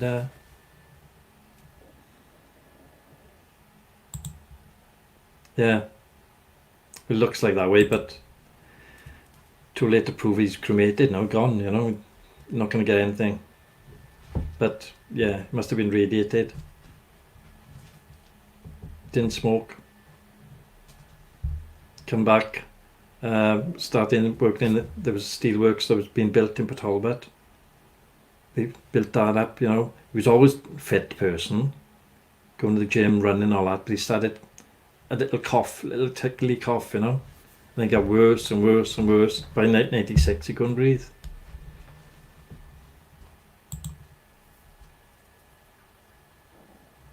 No, never smoked. Fit bloke, you know. Boxer in the army, come back out, runner, always fit, good physique on him. Never had any fat on him. Always skipping. I remember him skipping. He was a fitness fanatic. But whatever happened to him, slowly but surely killed him off. Till in the end he was in hospital, couldn't breathe. Coughing all the time, coughing, couldn't get air. And the doctor said, you know, it's not going to be long. I was there like when he passed. My father said, oh, I can't see anything. And the doctor said, oh, that's lack of oxygen going to the brain. Within 10 minutes he's dead. It's awful. But there we are. No tattoos. I'm totally different. Yeah, probably. But, you know, steelworks, when they're building the steelworks, asbestos everywhere, wasn't it? Could have been that. Who knows? No.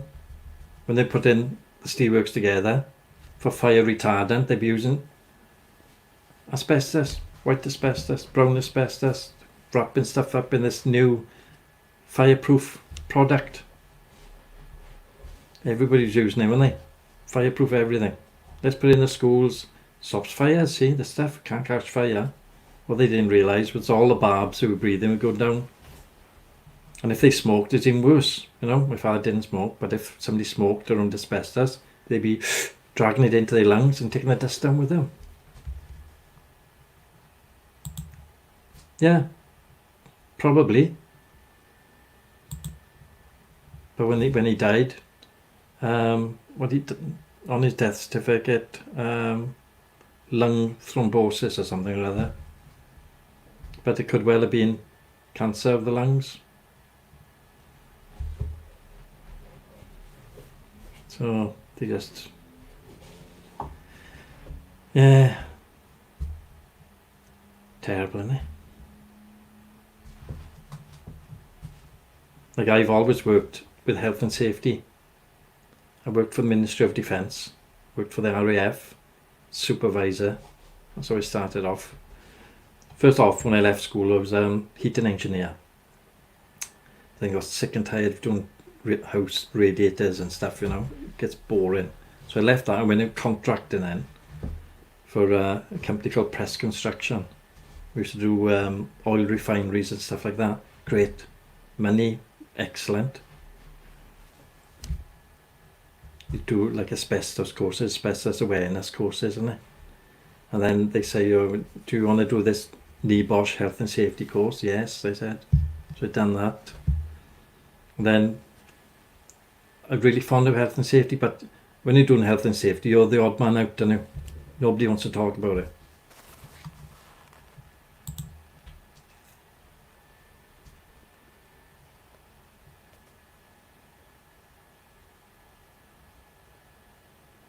Yeah. Thing is, did you have a clean room and a dirty room? That's the main thing with asbestos, isn't it? Positive pressure to keep all the shit in there, the dust in there.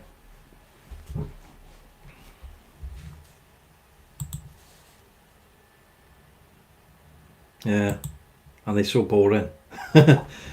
Yeah, I know loads about health and safety, but I don't talk about it because it bored people to death. It's all regulations, but it's fact-backed, The science is there, like. Yeah. Dirty room, innit? Take everything off there, shower, come into the clean room, put your clothes on to go back home. So you're not taking the crap home with you. No positive pressure, all sealed up with gaffer tape, innit? Everywhere. Yeah, I've worked in that as well. Demolition, worked in demolition. Engineering is fun, innit? Like taking stuff apart and trying to put it back together, make sure it works again.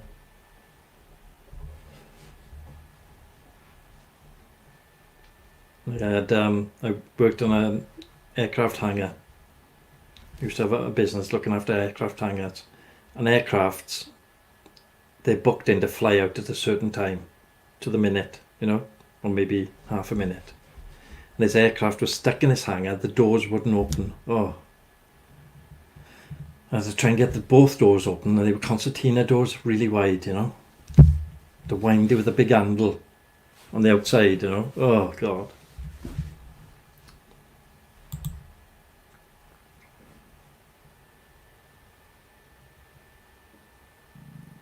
Yeah, it's called a precedent. Something's happened in the past, similar, and they just bring it forward. Or this accident's the same as that accident happened 10 years ago. Or what was the outcome of it? Or they punished the guy 6 years in prison, or we'll give this one 6 years in prison. Precedents. That's law now. That's how law works in the UK. It all happens or what's happened before. And it's highly unlikely that anything will come to court that hasn't happened in the past. So it's just the prosecution chatting with the solicitor, the lawyer. They do a deal. That's what'll happen with this cop now who's killed this black gentleman. There'll be a deal, but then you might have media pressure. They'll come on the case and say, look, it's got to be first class murder. But I don't think he'll go first class. We'll have to see. But it might be pressure, from the killer people in America. It might be such a revolt where they'll have to do first degree murder, and that'll be it then.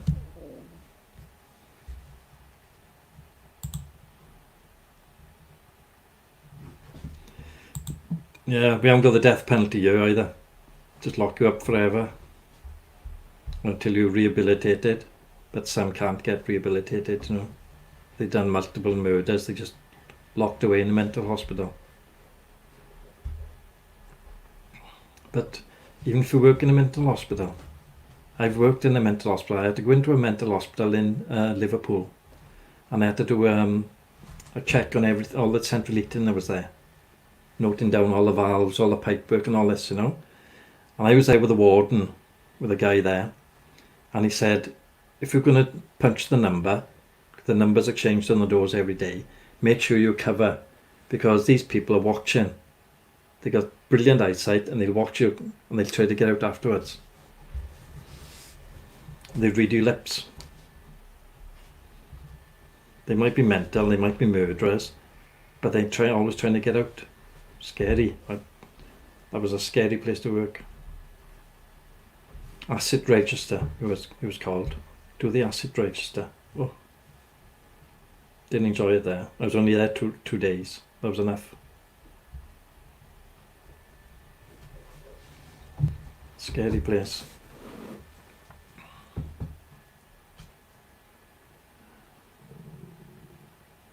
Well, we had a good chat today, David, haven't we?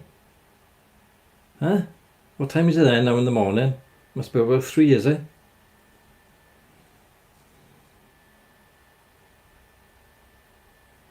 Yeah, they're always looking for a way out. All they want to do is get out and murder somebody else. Nuts. Phew.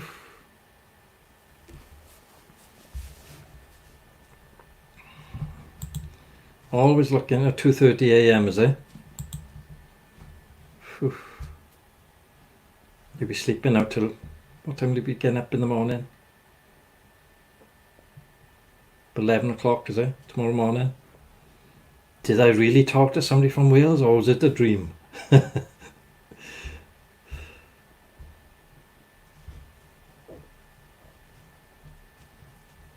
be off down... Is it 7-Eleven down there? Off down the 7-Eleven for something or other. Oh, I'm terribly sorry. Yeah, get the 7-Eleven, get one of them burgers in a box, you know, stick it in the microwave. Don't taste of anything, but eat it quick with a lot of fries, you'll be okay. A couple of Cokes on top, good burp, ready to face the day. Get on the bike then, heartburn, bending over, oh God, Rennies, Gaviscon or whatever they got over there.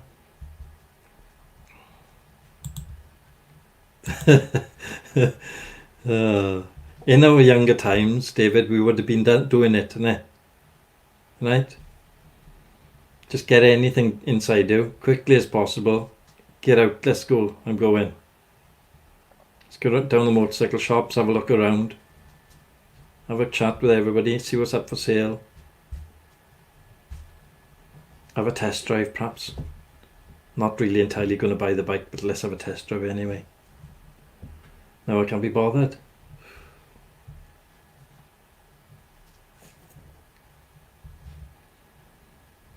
I'm going to have a bacon sandwich now. Start the diet Monday. Shouldn't really, should I? Watching telly, see? Watching American TV all the time. English TV, so boring, you know? Oh, dreary.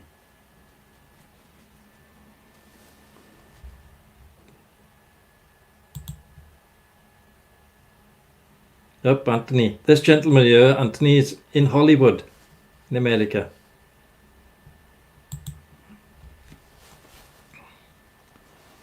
So, yeah, it sounds like you live over there, doesn't it? I could fit in. And with my accent, I could pick up all the babes. Yeah.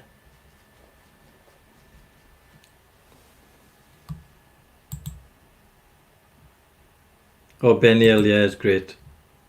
It's funny, Benny Hill. But see, I like Laurel and Hardy. Brilliant, Laurel and Hardy. Watch them all day. See, Stan Laurel was born in the UK.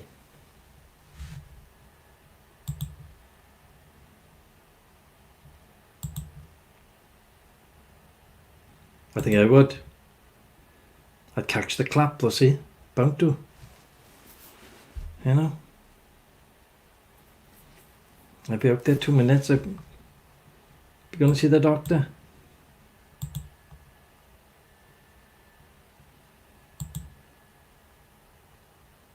You want to move there as well. Green screen, just get a green wall. Watch this now, right? See what I got. Yeah. There we are, look. Green wall. Paint.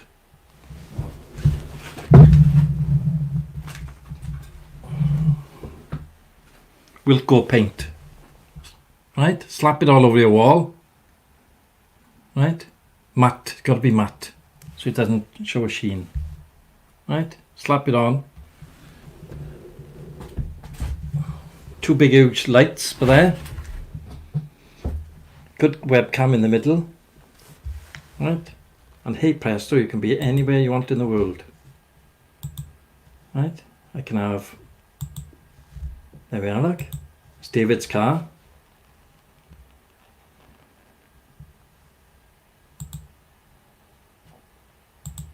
Yeah, it's just like I've studied it. You could be far enough away from the wall not to cast a shadow. And you could have 2 big lights that cast either side of you. And the webcam in the middle. I should be a little bit further forward, you know, but I'm going to room here to do it. And I should have the wall lit up a little bit better. Yeah, so I got David's car now. He drives this car around Hollywood, pulling the chicks. Is that right, David?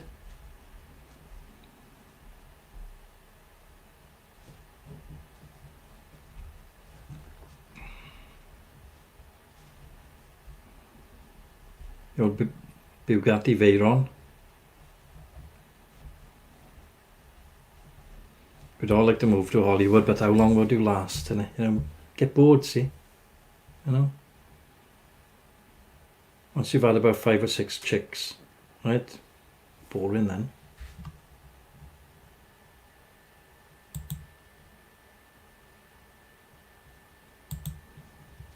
Nice car though, isn't it? 200k, 200,000, 250,000 pounds. Low though, isn't it? Look how low they are. No good for doing jumps over hills or little bridges. No good for doing that. Bottom out.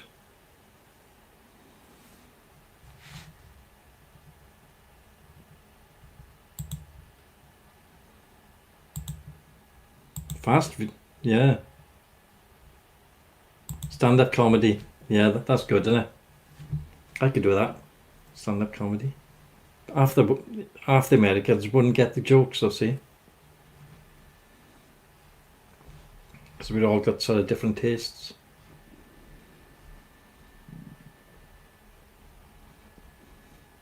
Thing is, I take the mickey. You know, I take the mickey out of people's trouble.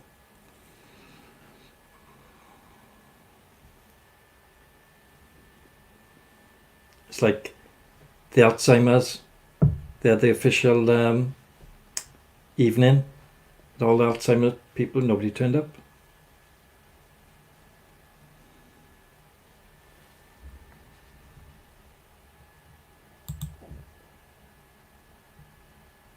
Does she? God.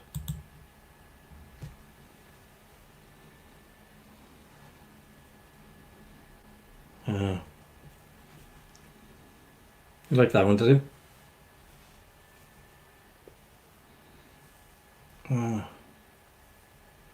Went to the doctor's the other day. He said, you broke your arm in 3 places.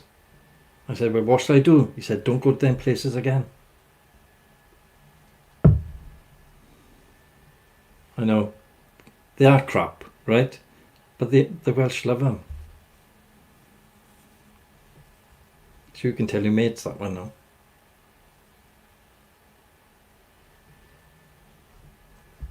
I'm not doing any more. Not today anyway. I'm going to have breakfast now. I'm going to have a shower, have breakfast. I haven't had a shower yet. Been up most of the night.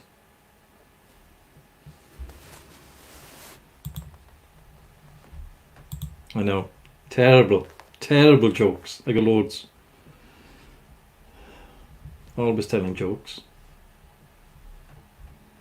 Yeah. I enjoyed it, David. Enjoyed talking about bikes and stuff, right? We can do it again if you want to. And when I get some more video on this channel, then we'll have a great time. And if I'm fortunate enough, I might come out there to see you. Be knocking on your door. Get the burgers on. So your mate from Wales, get the burgers on. So I'm going to pop off now. Might see you again, David. Have a great day, a great evening. Have a good sleep. When you're waking up tomorrow morning, I'll be going to bed. Maybe. But GMT, 10 o'clock GMT plus 1 hour. That's when we're next on, yeah? Right?